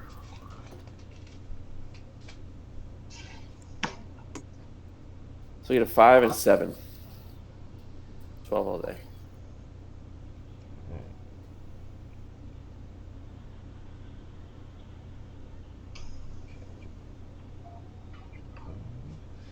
All right. And so as you hit him, this Minotaur uses one of his legendary actions. No. Let's see, who's standing near him? Maggie, Venadia, Lenny. Ariantha's out of shot, and so is Valk. Okay, so he makes a great sweeping attack after you slice him up a little bit. Let's see. Flinging the axe out. Oh, no, that's the wrong one. Sweeping attack. Minotaur sweeps his great axe in a great horizontal arc. So all creatures within 5 feet in front of the Minotaur must make a DC 15 dexterity check or take damage. Nice. 15. Is it a difference between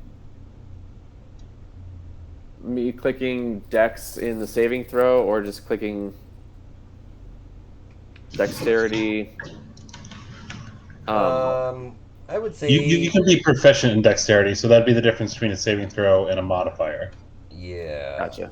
It says Dex check in the stat block, but I don't know if that's accurate. I'll say just straight Dex check.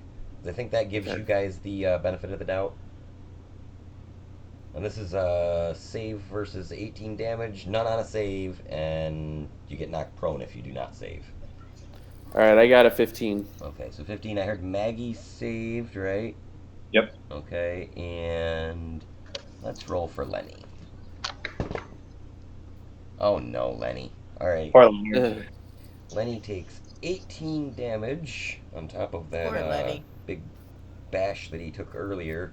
Lenny now looks bloodied again. If chipped, I don't know what we decided that skeletons get instead of bloodied. And Crumbly. he is knocked down. He actually gets knocked out of the way over here of where Valk is standing. He like bashes him to the side.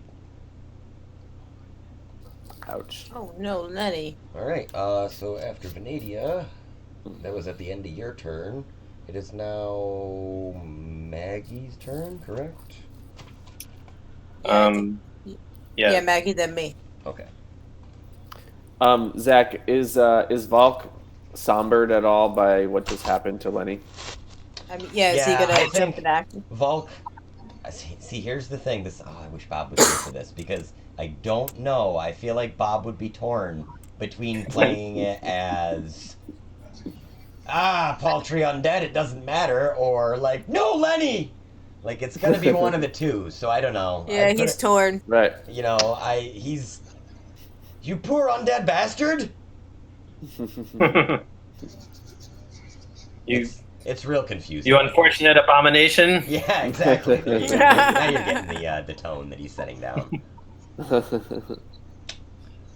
I guess Maggie's gonna cast command. She's gonna command the Minotaur to grovel. See what happens. To grumble? Grovel. Grovel. To Grovel. lie. So wisdom 16 saving throw or wisdom. Nat 20 plus whatever his wisdom. Oh, damn. All right. So much for that.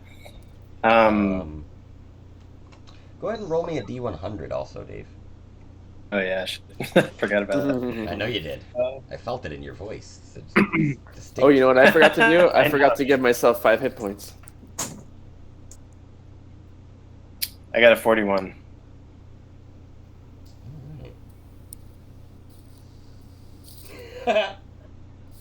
All right, sorry. Oh, no. Oh boy. Do you I turn can into go a plant? Maggie turns into a potted plant. Yeah. Cool. Seriously?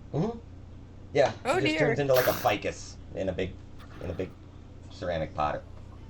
Uh, So Then, no verbal component. Okay. Is it my turn now? Yeah, I believe so. Okay, I quickly swoop down and pick up Maggie the potted plant and fly back up to where I was, even a little higher to 20 feet. Okay. Oop. So we'll call that about half of your movement. Don't drop her.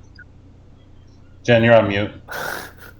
Yeah, sorry, I had to talk to Jake for a second.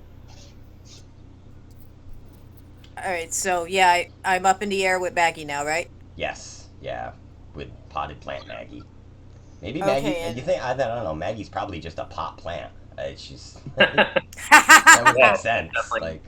That definitely makes sense. I was trying to think what a breakfast I'm plant would suddenly be. I'm suddenly having a strange affinity to the plant Maggie. So I'm going to cast Tasha's Mind Whip on the Minotaur, which is a saving throw of intelligence 14. Intelligence 14. Okay. Intelligence is not great. Alright, he got a 5 after modifiers. He has a -2 to his intelligence. I told you, they're dumb. Alright, so that's what I was counting on.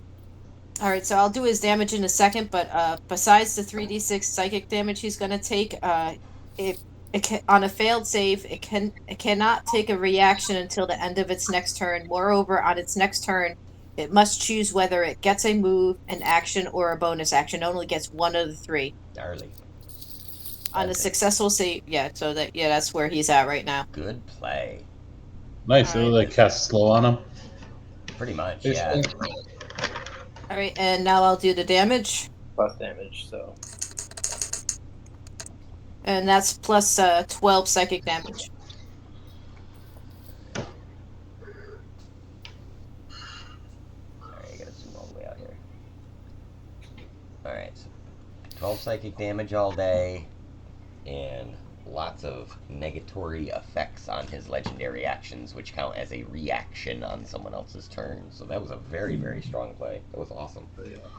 Why, thank you. So, let's see. Goes back up to Tohan. Because he, wait, I'm sorry. He gets... Can you reread the description to me, Jen? Because he has to choose between an action or a movement on his turn, right? On a success, moreover, on its next turn, it must choose whether it gets a move, an action, or a bonus action. It gets only one of the 3. Okay. So he would have a turn before Tohan then. Alright, but it's just a one-hit wonder type thing. So he can't move to hit Valk like he wants to. So he looks down at Lenny again. Uses his gore, or I'm sorry, his axe. And it looks like he misses Lenny. Fortunately, because that might have killed Lenny. So he does the old like downward chop with his action, and Lenny's legs just kind of go yeah and split. I thought it was gonna work him because Lenny was prone there, right? Pulls his collar out a little bit. Oh wait, yeah, he would have advantage on Lenny. Good call. Oh, he rolled the same thing again. God damn it! Can't even kill a freaking NPC. Lenny survives to fight another day, or another moment anyway. Yeah. Like again, Valk looks out like he's look at the worried trees, about Lenny. Lenny. Yeah.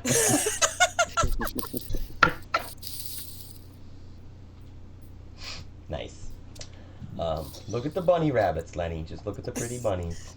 I pet the bunny rabbit, George. Oh man, this game got dark. Okay, sorry, whose turn is it? Now it's Tohan's turn after Mr. Maram's action. All right, I'm gonna try to circle around this guy and attack him from the back. Okay. Let's see. And I'm not sure if like flanking is a thing at all, but kind of like flank right behind him. 3, 4. Well, he's engaged with other the hell's the opponents. That's the word I'm looking for.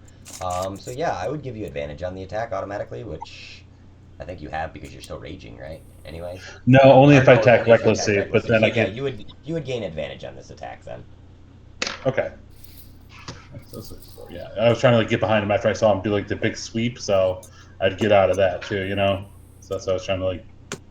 Yeah, you've only used about 20 feet of movement. Get on his butt. Yeah, 40 feet of movement, so right behind him. All right, so yeah, I'm gonna attack him Great Weapon Master style. Nice.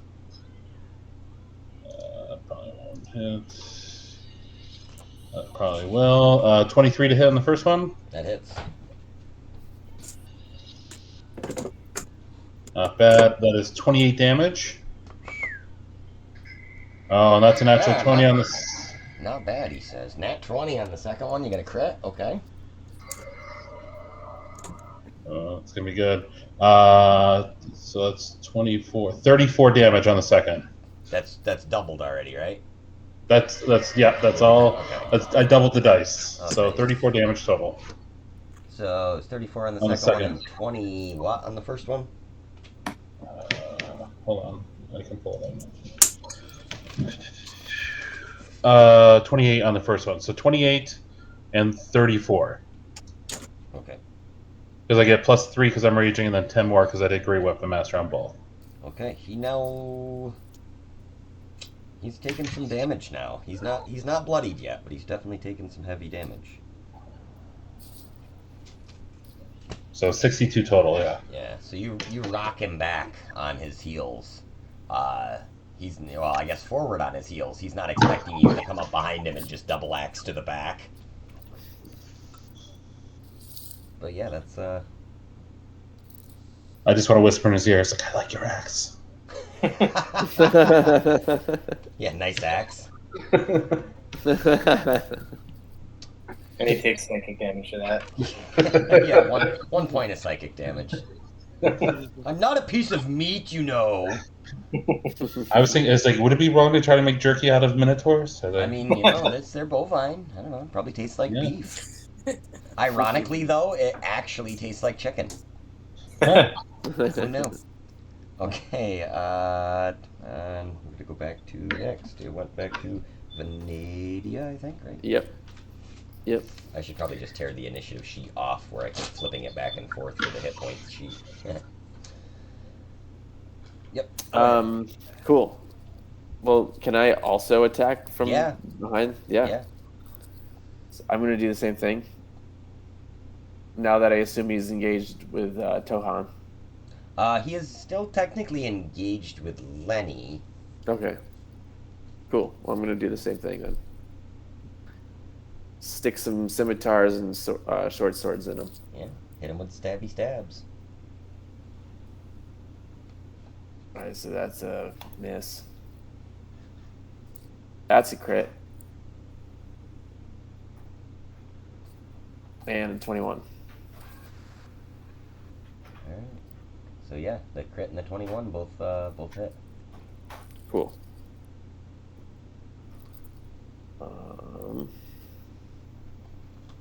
What was the crit on? It was on the short sword. Okay. Okay, I rolled a 6. Now. So you double the dice and then add the modifier. Right. So that's going to be 13. Yeah. 13, right. Yeah. Cool. And then plus the d6. Yep, for your hunter's mark. So that's 5. So 18. 18, yep. And then on your second attack.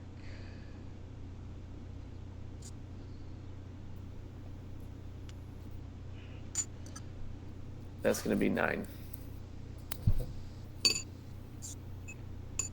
Man, I haven't done this much 6th grade math in a long time. It's not even 6th, it's like 2nd grade math, and I still am struggling with it. Right. All right. So So now he is looking 22. bloodied. Cool. Let's see, after Venadia, Velk goes over to Lenny, and I'm going to take a shot in the dark and say he tries to do a lay on hands to Lenny, but it actually does damage to Lenny because he's undead. And he just fumbles with it, like he doesn't know how to fix it. He's like trying to put Lenny's rib bone back in for a minute. Right. This is my punishment for anybody that doesn't show up for games as you become comic relief.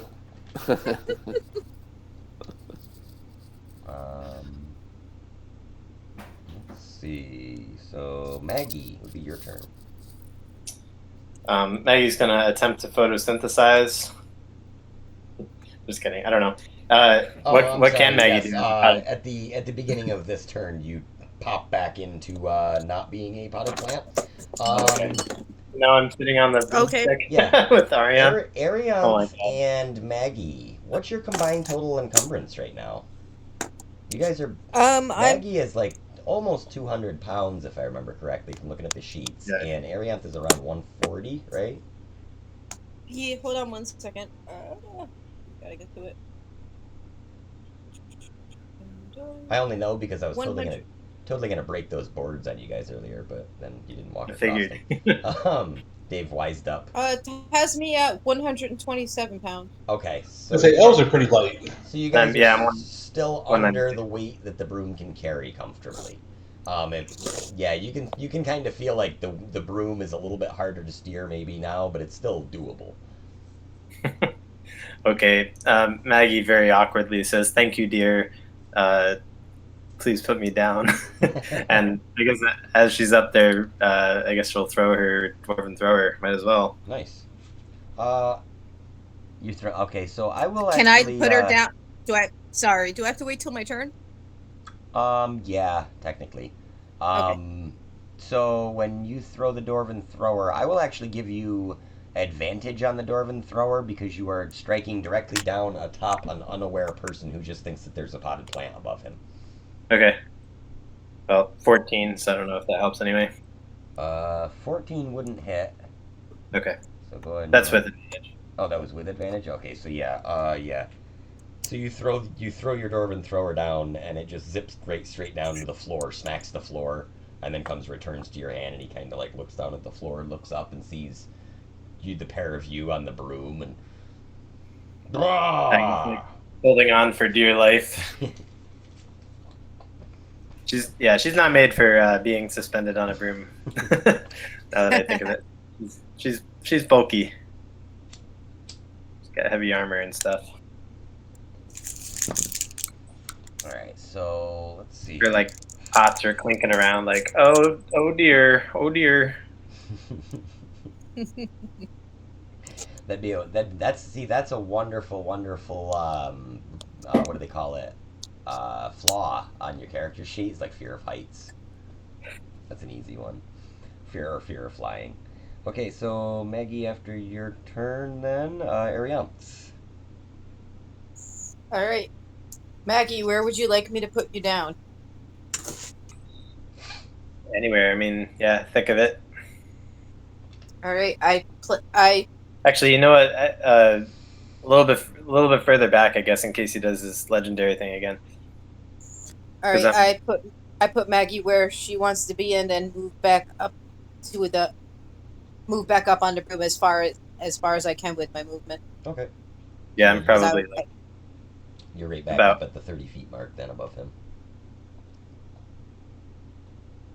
yeah. Maggie's probably back a little bit because she's just using her thrower at this point. Okay.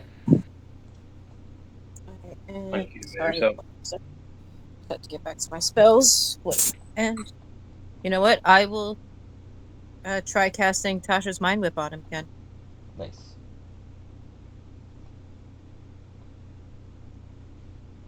Second level. So yeah, that's an intelligence save for 14. Right. He did worse than he did last time, so he fails. All right. So all the same thing applies. Either a move, action, or bonus action on its next turn. And no reaction. And then, Huh. yep. And then that would be 12 psychic damage. Okay.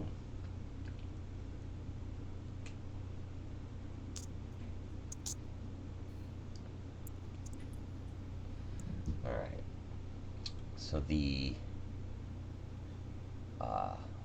aforementioned giant bull looks at the group of you, kind of surveys his situation for just a second before making his next move. You guys are all kind of striking your cool superhero poses for a second. And where'd he go? And I closed this tab.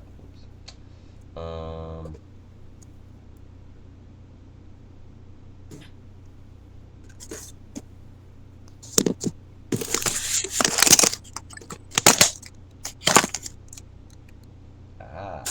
There it is. Okay. He lets back his he tips back his head and he lets out this bellowing cry and enters a blood rage. Ruh-roh.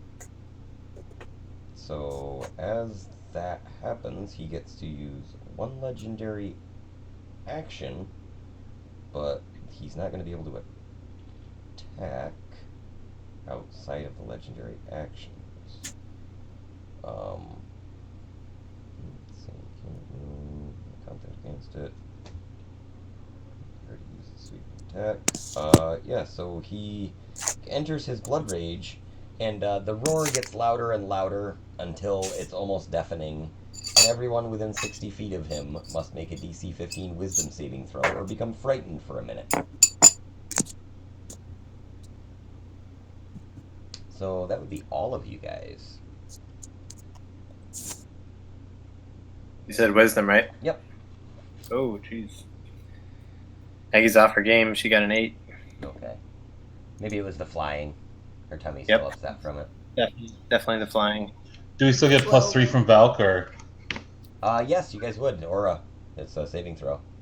I mean, I that didn't help me, but I'm just asking. That might help other people. Helped Arianth. Got her to 50. Yeah. Cool. Thanks, Nick. Or Tohan, Good call. Yeah, thanks, I Valk. have 23. Okay, so Venedia and Arianth, you two are immune to the effects of the fear. Fear works the same way. You guys can't move closer towards it if you're afraid of it. And you... Oh, what is it? I think we have disadvantage on attack rolls against it. Yeah, disadvantage on attack rolls against it, and I think that's it, right? As long as we can see it, yeah.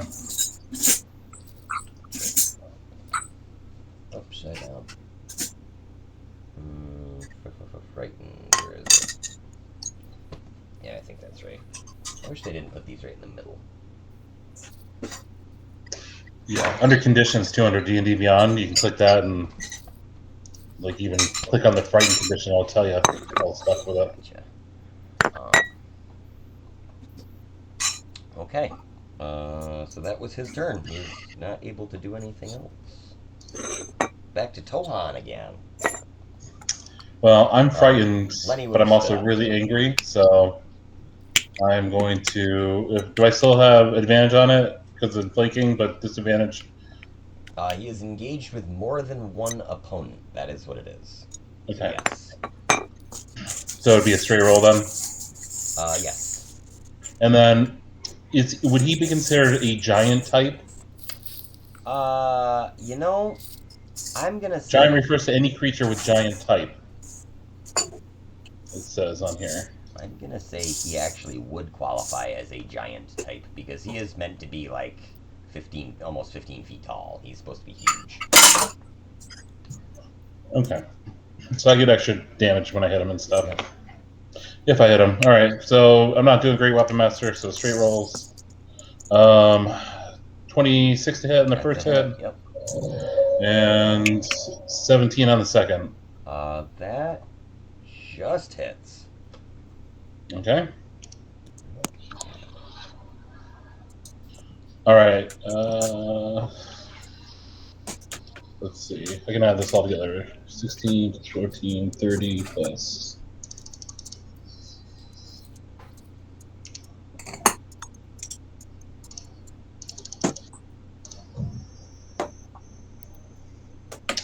$44 damage. He is now very bloodied. Nice. And he's very bloodied and pissed because he's unable to use his other legendary reaction. Damn you, I smote Tasha! him. That's the wrong one again. Alright. Let's see. Who's next? That'd be me, right? Correct. All right, same old, same old.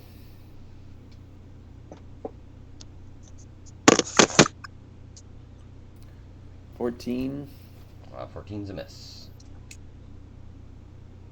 13 miss. 3 whiffers. Oof.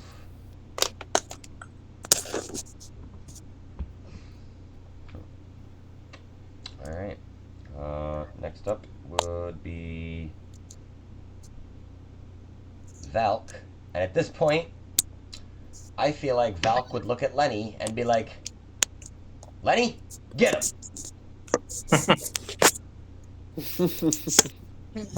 Because Valk, as you are all aware, is in possession of a certain ring. I'm sorry, he would probably be like, Lenny, get him! If I had to guess. Full on Skeletor voice. Yeah. Do I get to make a save against being frightened at the end of my turn? Sorry. I didn't Yes. wish to At the beginning of your next turn, I think it is. I got a nat 20, which is Nice. great because I have +0 to wisdom. Alright, so Lenny goes up, takes a big swing, and has his shot deflected. Let's see. So yeah, go ahead, Maggie. Should I also make a saving throw? You can attack without making a saving throw, but you can make a saving throw first if you want. Probably in your best interest. So that's wisdom or what? It is a wisdom saving throw to see if you're... Oh my god. 12. So +3. +3 from Valk's Sweet. aura. Yep, you pass. It was a 15. that's good. All right, she's gonna keep it non-magical, and chaos magic and Maggie do not get along, or wild magic, I mean. And throw the dwarven thrower. I didn't realize that giant thing, so that actually helps a lot too. Oh yeah, sorry. You would have given extra No, damage on it too. I forget what stuff you guys have and what it does. Yeah, that's fine. I should have thought of that too. 16 to hit. 16 just misses. Shit. All right, doesn't matter. That's it. All right, thing returns to your hand again. Let's see. It would be Arianth. Alright,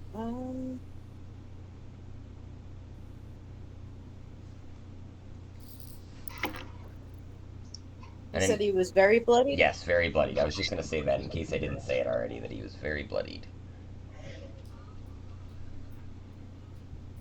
Alright, let's do that. I will... Oh, actually, he's probably... Finish him.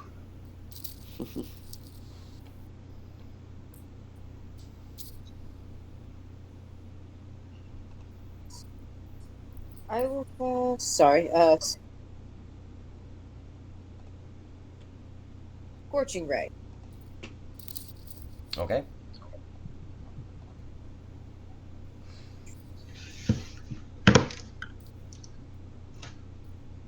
Actually, I'm sorry, I take that back.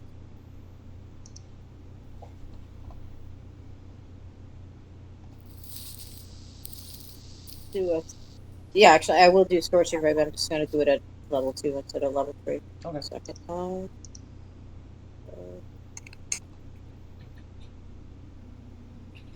Ouch.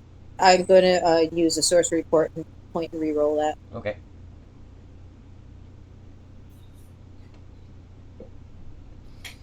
I still love that. I feel like that's you shooting at it, missing, and then turning your hand, and it like curves like like a Nolan Ryan curveball on this thing. It's just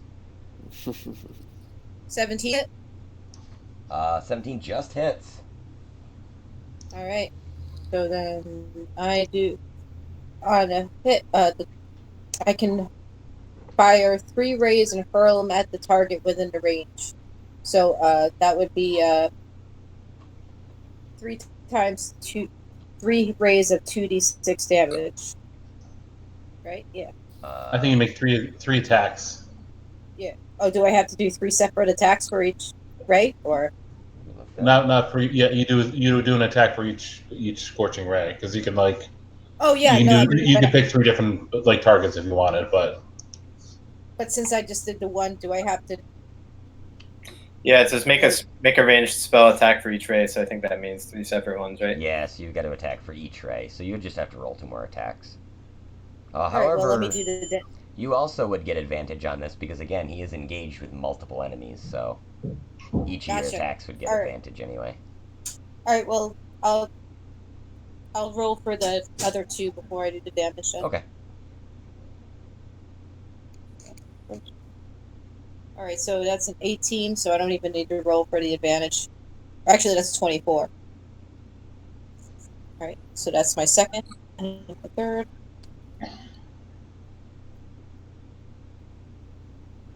I'm gonna roll my advantage. And that's a 21. So all three of them hit. All three hit.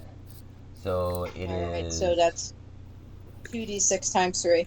Yep. So you can just roll 66 if you want, if that's any easier. So 9.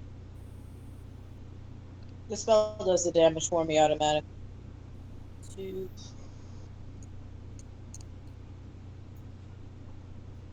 7. So 18. Okay. He is still got hit points. Says, "You may defeat me, mortals, but you will never defeat my master. He who resides on upon Pandemonium's plane controls Pandemonium's plane." Then Guilfoyle backstabs him and kills him. Nice. Says, "Oh, hey guys." Excellent. I swoop down and start searching the Minotaur for any interesting items. Absolutely. Let's find our magic, or our treasure table here. Might be magic. Yes, this is our RNG episode, if nothing else ever is. Because most of my prep involved me going crap really fast. So there's a lot of random cadence tonight. Back to the treasure pages. Treasure hoard for Overseer R5. I hope I get to keep my broom. I like my broom.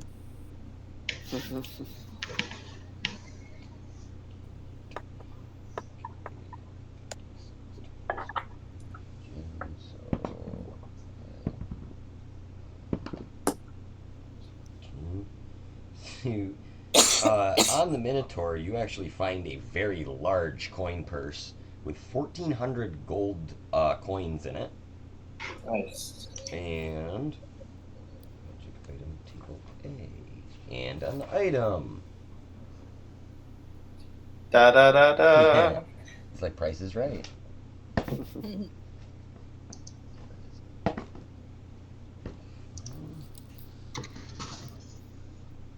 And you find a potion of healing. Clearly labeled, because your DM forgets to make you identify things. Alright, so I give the gold to Tohan to put with the rest of our gold. And does any I ask anybody else if they're damaged enough that they need to heal. I mean, I can just take a short rest. I don't need a potion of healing. Does anyone not have a potion of healing that in their inventory? I don't think I do, but I have one.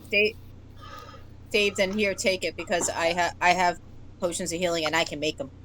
I have 2 already, so. okay, I'll take it. Say you're in like a magic zone that you don't want to cast spells at, might be helpful to heal someone. And this Minotaur, after a few moments of laying there dead, his body slowly begins to dissolve into the floor, and you hear a voice, and the voice says, "Thank you for releasing me, my son."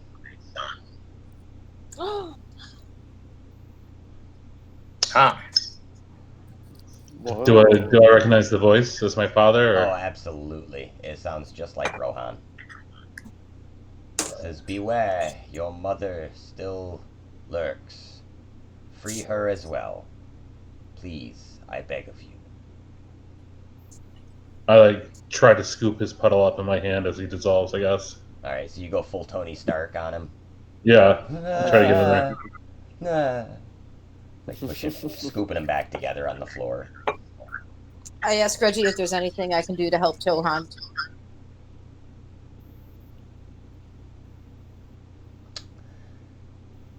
He says, "I don't quite know, madam.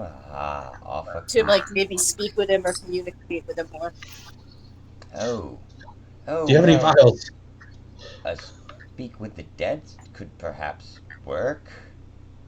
Perhaps a resurrection spell of some sort? I don't know. I'm not sure what your paladin possesses in terms of favors from his gods, or perhaps your cleric. Perhaps they could commune with the gods to try to spare this creature's life.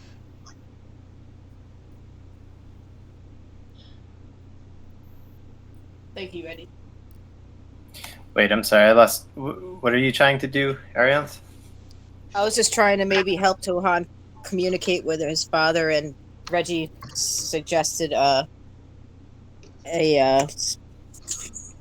resurrection spell or something. To... I'm trying to like scoop him up into like my water skin if he's like melting. Yeah, he's literally doing like the turning to sand thing. Like, he's doing like infinity, like yeah, like a straight up spider. Like he's doing the Spider-Man thing. Like, I don't feel so good, Mr. Stark. he starts turning into dust. Hey Zach, if I casted hold on a second. I have spare the dying. Would that do anything? I've also got gentle repose. He's like being disintegrated. I don't think so.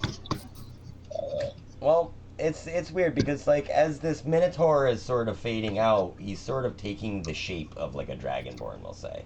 Like he's slowly, it's like morphing kind of, like maybe he was changed into this thing obviously somehow. Oh, okay.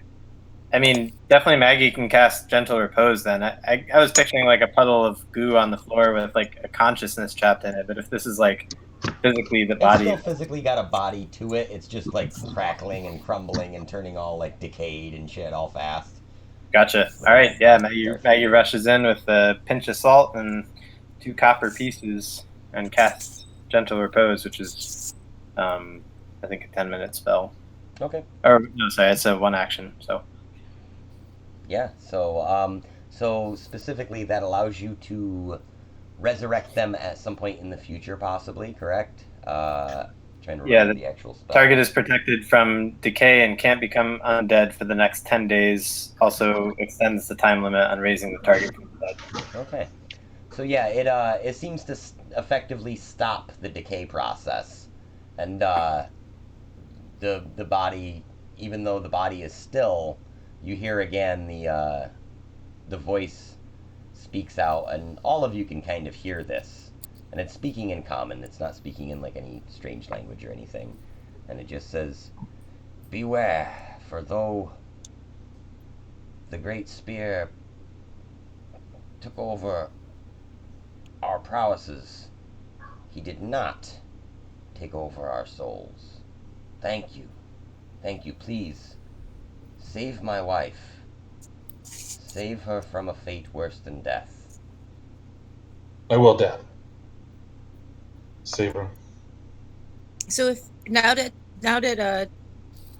Maggie did gentle repose, if I cast spare to dying, would that put him back to just needing to be healed? We will say that you can try spare the dying. It doesn't seem to take full effect, though. It does seem to help stabilize. Like when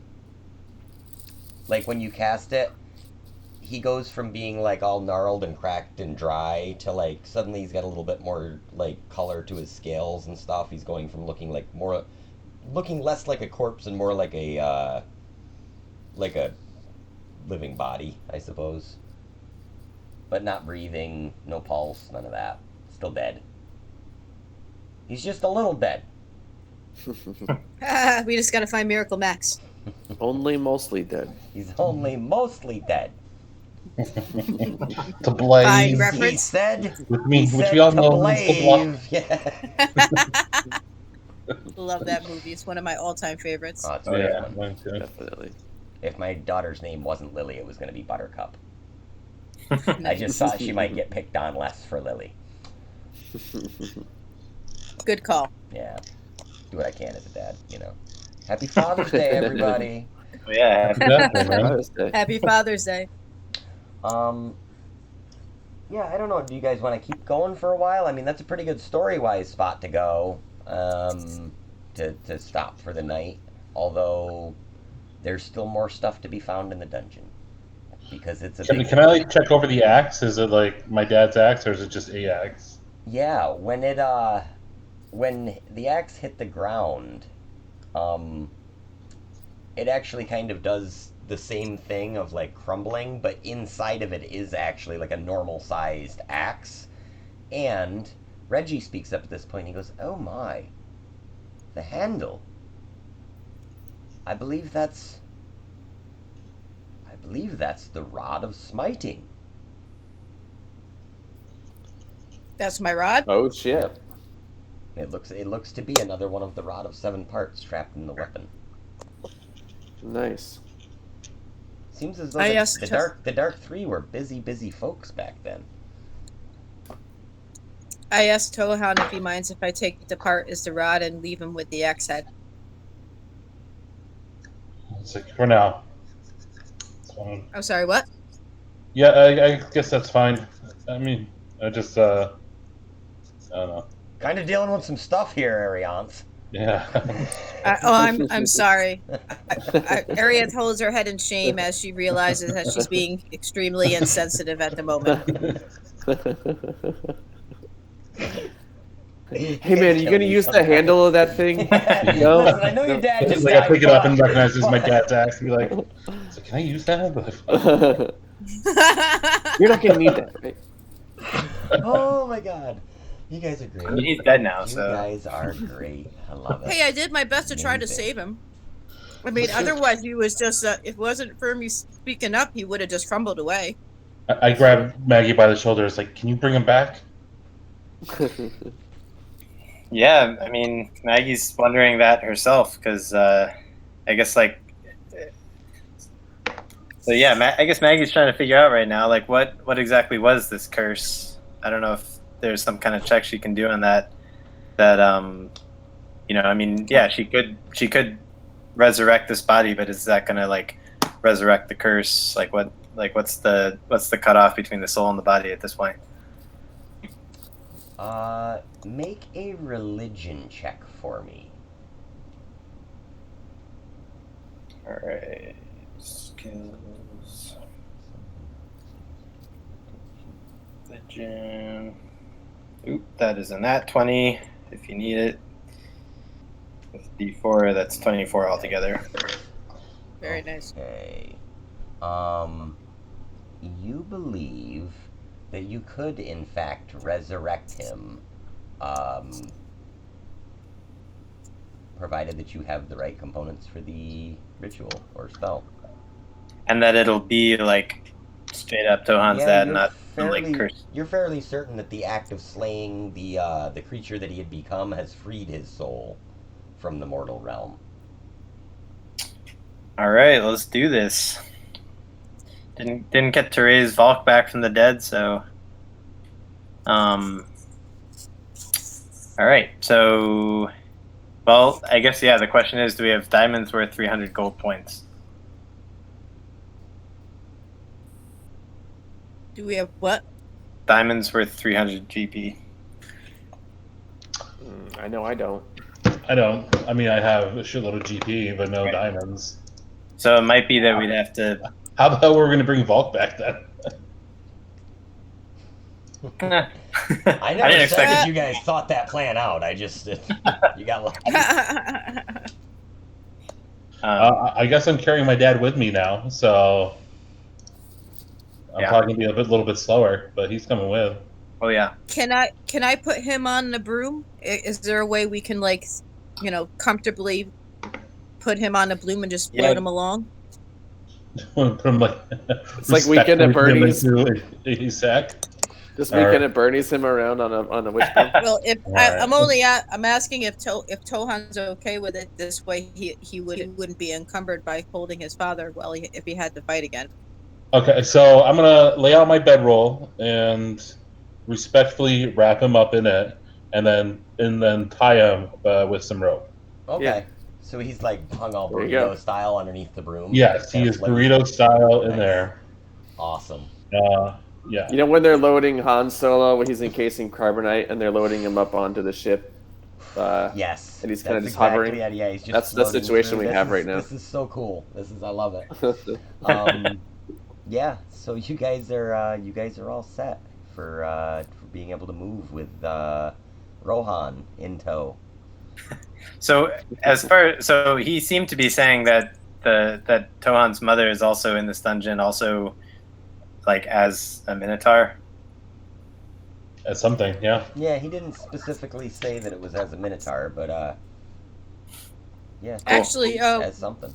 Volk, Reggie did also say something about Volk might being able to call in favors as the avatar of two gods of death. Good point. Hmm. Well, So- so maybe it makes sense to keep searching because, if his mom's in here, Yeah, we still gotta free his mom. Absolutely.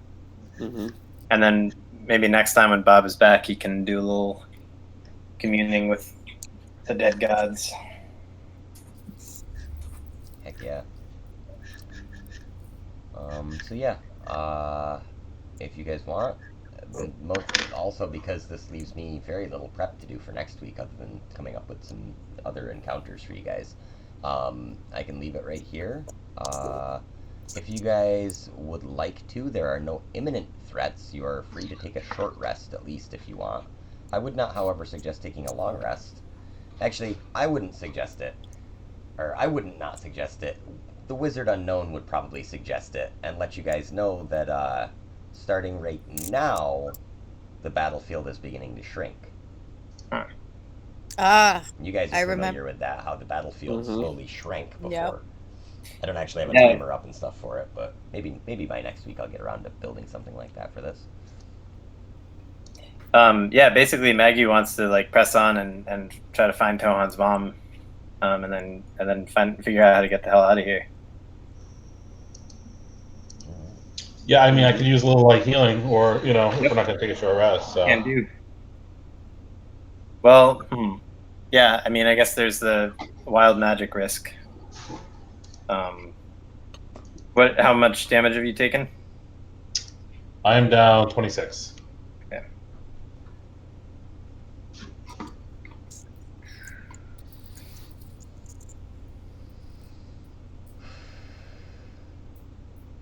I will say I'm really glad that I remembered I had these dungeon tiles saved in Tabletop Simulator. I was like, oh yeah, I haven't used these yet. These will work great for this. And they seem to be No, this working thing's out pretty neat. well. I like the random kind of encounter tiles. Yeah, it's Mhm. like this is something where it's easy enough to kind of throw it together, and unfortunately I didn't have enough time to peruse through all of the tiles to see if there was any like really specific ones. But I saw a few and I was like, oh, these will be really cool tiles to activate stuff on. Hmm. So Maggie cast Cure Wounds for 13. Is that good for now? Or do you want more? 13's great. Cool.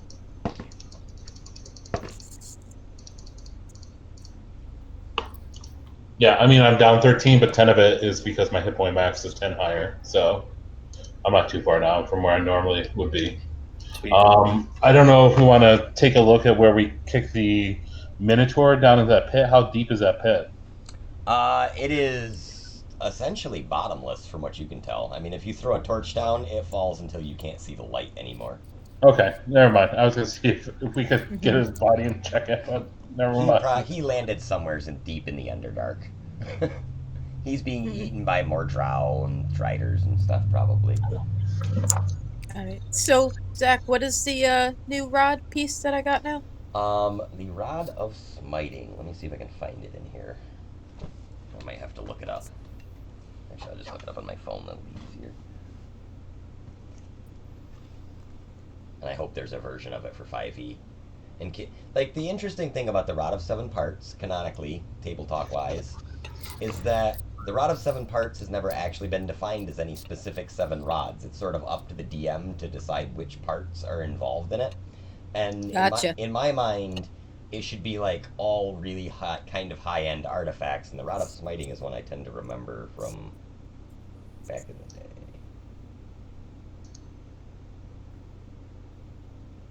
Rod of Smiting 5e.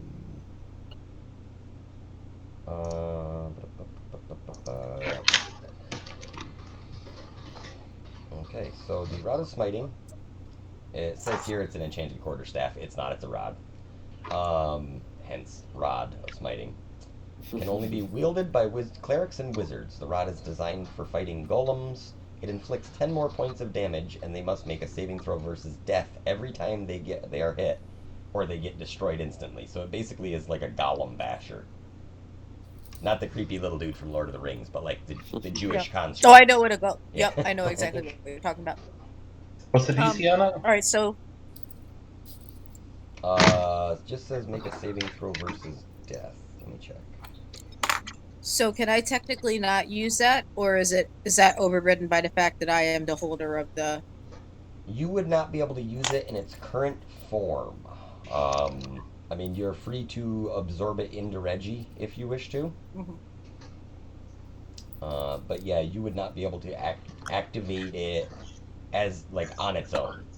We'll say since Reggie contains it, and the idea is that each part of it can be used kind of while Reggie's holding it. I'll say you still can't activate that particular ability, but there may be a chance that if you strike a golem with Reggie, that something cool would happen. Fair enough. All right, yeah, I do put it in just to keep it for safekeeping, so that it doesn't get lost or. Okay. Yeah, Reggie And I very reverently, with a bit of shame in my eyes, put the axe head with Tohan's father. So now it's like a sleeping bag with Tohan's father in it, all straight, and the axe is just sagging. It's just this big axe head shape sagging in the bottom of the sleeping bag. So I just created a Rod of Smiting in D&D Beyond. I don't know if that will show up if you search for it. All right, cool. I will do so. On your thing. Let's see. Okay, not putting.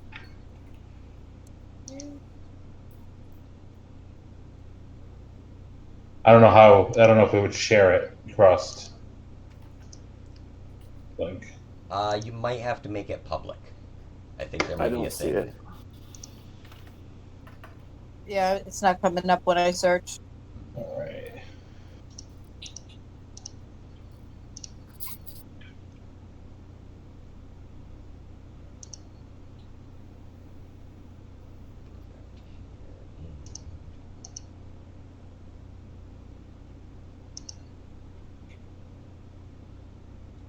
I mean, I share it with community, but I don't know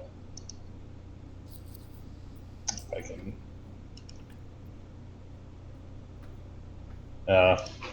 I got it. Hey, Came Rod up? of Smiting. Cool. Yeah. Awesome. Thank you, Nick. That's much easier than me trying to figure out how to do it. Well, that's why I was asking if you yeah, knew what this spell DC was. I could put it right in there.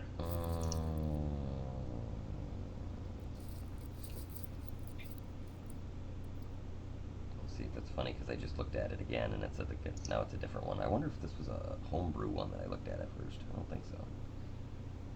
Back up to the original one. There we go.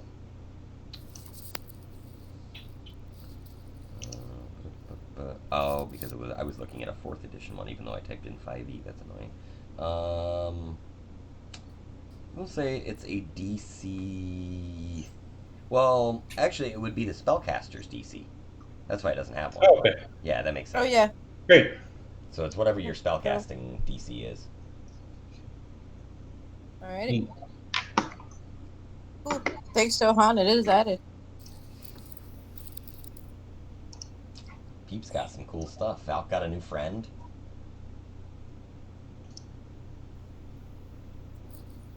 I don't know how you heal a skeleton.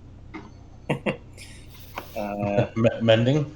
Repair, yeah. Yeah, that's probably more accurate than a heal spell because, like, typically speaking, healing type spells tend to do some sort of damage against undead. At least in my mind, they do because I like Final Fantasy and Cure always did damage to skeletons and shit. And I Yeah, think, Maggie's you know, healing. Maggie's healing all says has no effect on undead or constructs. it makes sense.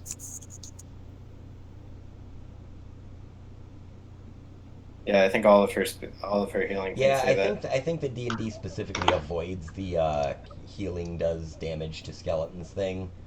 Like, I kind of more used it as a plot device because it's humorous to me to think about, like, Valk being like, I will lay on hands, and, like, he just breaks the bone off, maybe, or something. Like, I think that's ah! She can. I guess her aid spell can be used on it, but that's temporary. Actually, no, that's not true. Target. Yeah, current hit points increase. Oh yeah, just for the duration. Never mind. Oh, also, Venadia. The deck of Mhm. cards is now missing. Ooh. Guilfoyle says, hey, look, I found this deck of cards. Originally, I was going to give it to Guilfoyle because Bill's the type of person when he plays, it's like, all right, I draw a card. Like, I was gonna say if I saw it, I'd definitely draw a card. yeah.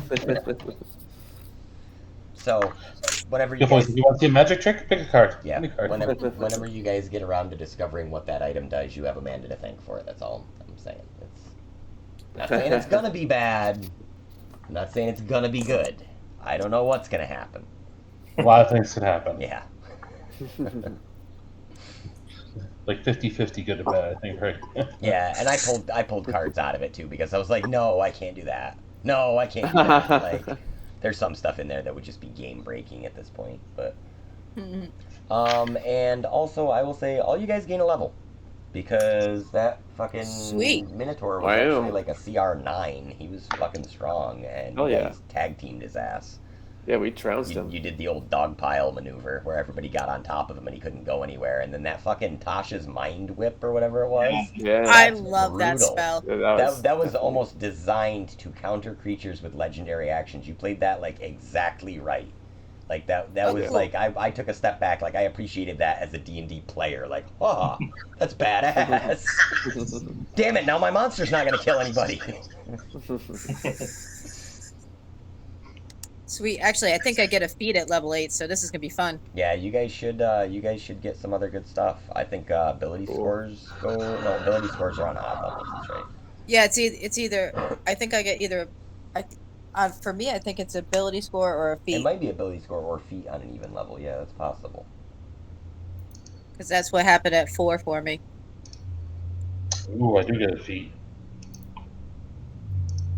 That's something that's the feats are kind of new to me because like they didn't have stuff quite like that in second edition that I remember. Like they had weird like optional abilities and stuff, but I don't think they called them feats, or they had a different mechanic for it or something. But coming into Yeah, I feel like those feats are like now you can ride a horse well. You know, like yeah, exactly. They were more like role playing feats than now. These ones are more like you actually get like a mechanical effect a lot of the times with these feats, or like so like you. I you get a- managed. Sorry, I was gonna say I managed to be able to do alchemy with the one I Yeah. took, so yep, I'm very happy with it. yep. I keep meaning to get a good list of potions together, but they're honestly when you get your player's handbook, like the thought that I had was like there are common, uncommon, and like rare potions. So basically, My book would probably have only. yeah, Common it's and pretty uncommon, much right? a library book, so it's not going to have a ton of rare stuff in it. And it might actually have some information on that, but maybe like right now, since you're still learning alchemy, you wouldn't understand that yet. It might be something Gotcha. like that, and it would, oh, you discovered a new recipe that was hidden in the book somewheres. Because alchemy isn't just like necessarily potions in my mind. Alchemy is like sort of its own magical. Oh, it's like a pseudo school of magic. Like if they can have Yeah, pseudoscience 'cause- in our world, like cryptids and stuff like that, we could have pseudo magic, of alchemy. Somewhere's in between Sweet. physics and arcane. I'm gonna learn how to turn lead into gold. Yeah, that's probably one of the things that you could learn in that book. I'm stuck between either Sentinel, which is pretty cool. So if like a creature like provokes an attack of opportunity against me, I can like hit it, and it reduces its speed to 0. Even if they take a disengaged action, I get to hit them. That's cool. It's like tripping. Or yeah, which is pretty neat. So that way, like they can't just like run away, which is neat. Or Savage Attacker, which is also neat because like if I roll a melee weapon attack, I can, and I don't like to roll. Say I like roll a 1 on my D12, I can re-roll it and take either one. Oh, for your damage, that's cool. So like gives you advantage on your damage roll. That's fucking. Yeah, but once per turn. But yeah. Still, in combination with Great Weapon Master, that's really good. Yeah. That is pretty sweet. I think in Bill's game, I'm gonna try and take Great Weapon Master with Valk when I get an ability score increase because I get to switch my fighting style because I have Blessed Warrior fighting style right now or whatever it is. So I'll lose my 2 crappy cantrips, but I'll gain like, I'll be able to do massive damage with that goddamn Berserker Axe. If Strahd doesn't just kill me. You have no clue how bad I wanted to play that fucking pipe organ. I was totally gonna bust out Edgar Winter. Damn magic field preventing me from playing a goddamn vampire's magic fucking pipe organ. It's bullcrap. Aww. I was trying to see if there's one that like helps me like with like wisdom saving throws or something like that, because like that is like the biggest downfall of Tohan, is like being frightened because with his +0 he cannot do like anything. You know what though? That actually I like that because it plays into his Haunted One background because of like the stuff that's happened to him where he would have like some kind of trauma, of like, oh shit, this is like that time, like. Yeah, makes sense. Like I remember that time that entire fucking village PTSD destroyed. Yeah. I would say Resilient is probably the best. I don't know.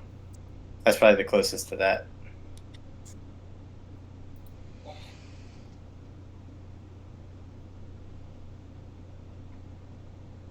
Oh yeah, I definitely when I was excited about Inspiring Leader, it's just because I was reading about it and I like thought that Maggie had an ability score increase at level 7. So I'm glad it didn't. I'm glad I didn't actually use it before I realized that wasn't the case. But now she has it. Nice. I know. I'm tempted to take Lucky too because Lucky is such a great.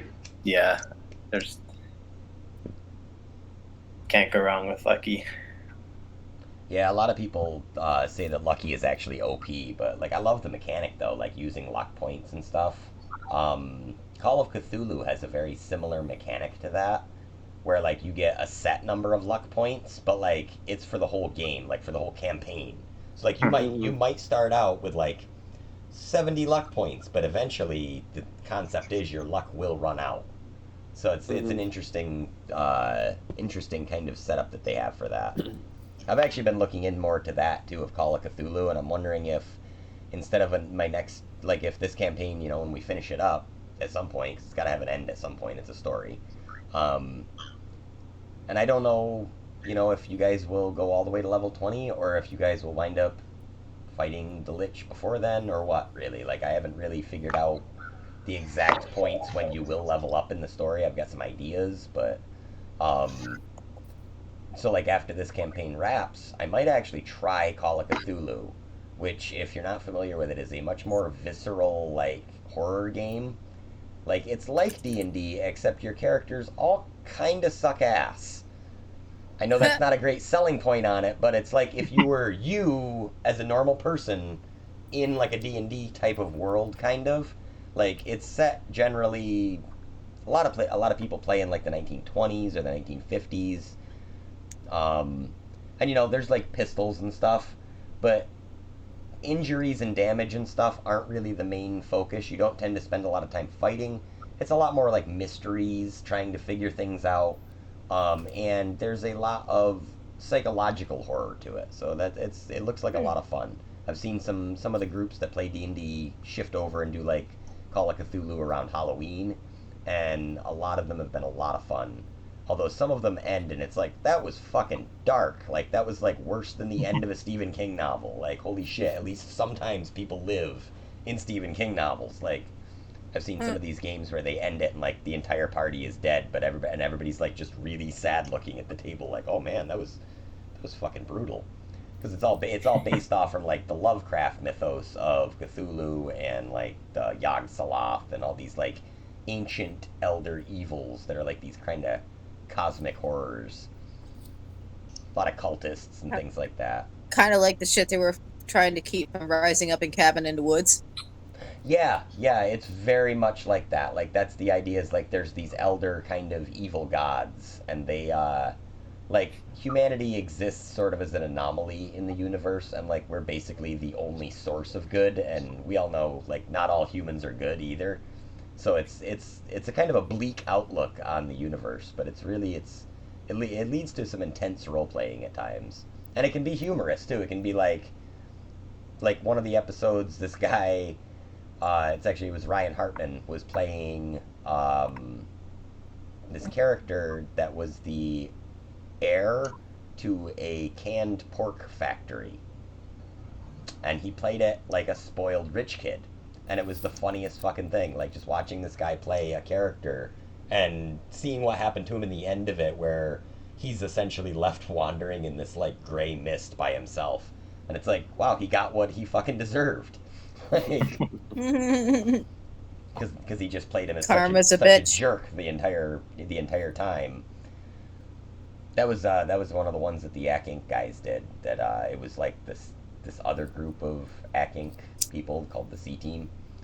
They do a weekly thing. They were doing a weekly thing until the COVID shit started, where they're like an offshoot of the main Acquisitions Incorporated guys.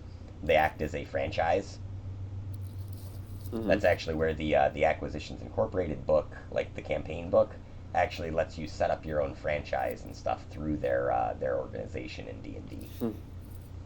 That's for cool. Like people that play that are more like business minded and stuff, I guess, of like how they want to run their party. So, well, all right. Well, it is approaching 10 o'clock, and I have a solid date with HBO Max and Rick and Morty. So I will bid you all a fond adieu. Nick, I will see you on Tuesday, provided Bill's got a game. I think we're in Avernus this week. Are we? I don't know. Yeah, I lost track. Completely lost track of which week it is, because with him canceling last week, I'm like, I don't know. I'll just wait and see what he says in the Discord. But yeah, Bill, if you watch this, you now have a very special deck of cards, buddy. And I will see all of the rest of you guys next Sunday. Yep. All right. Awesome. Good night, guys. Have a good Night, night. guys. Thanks for playing.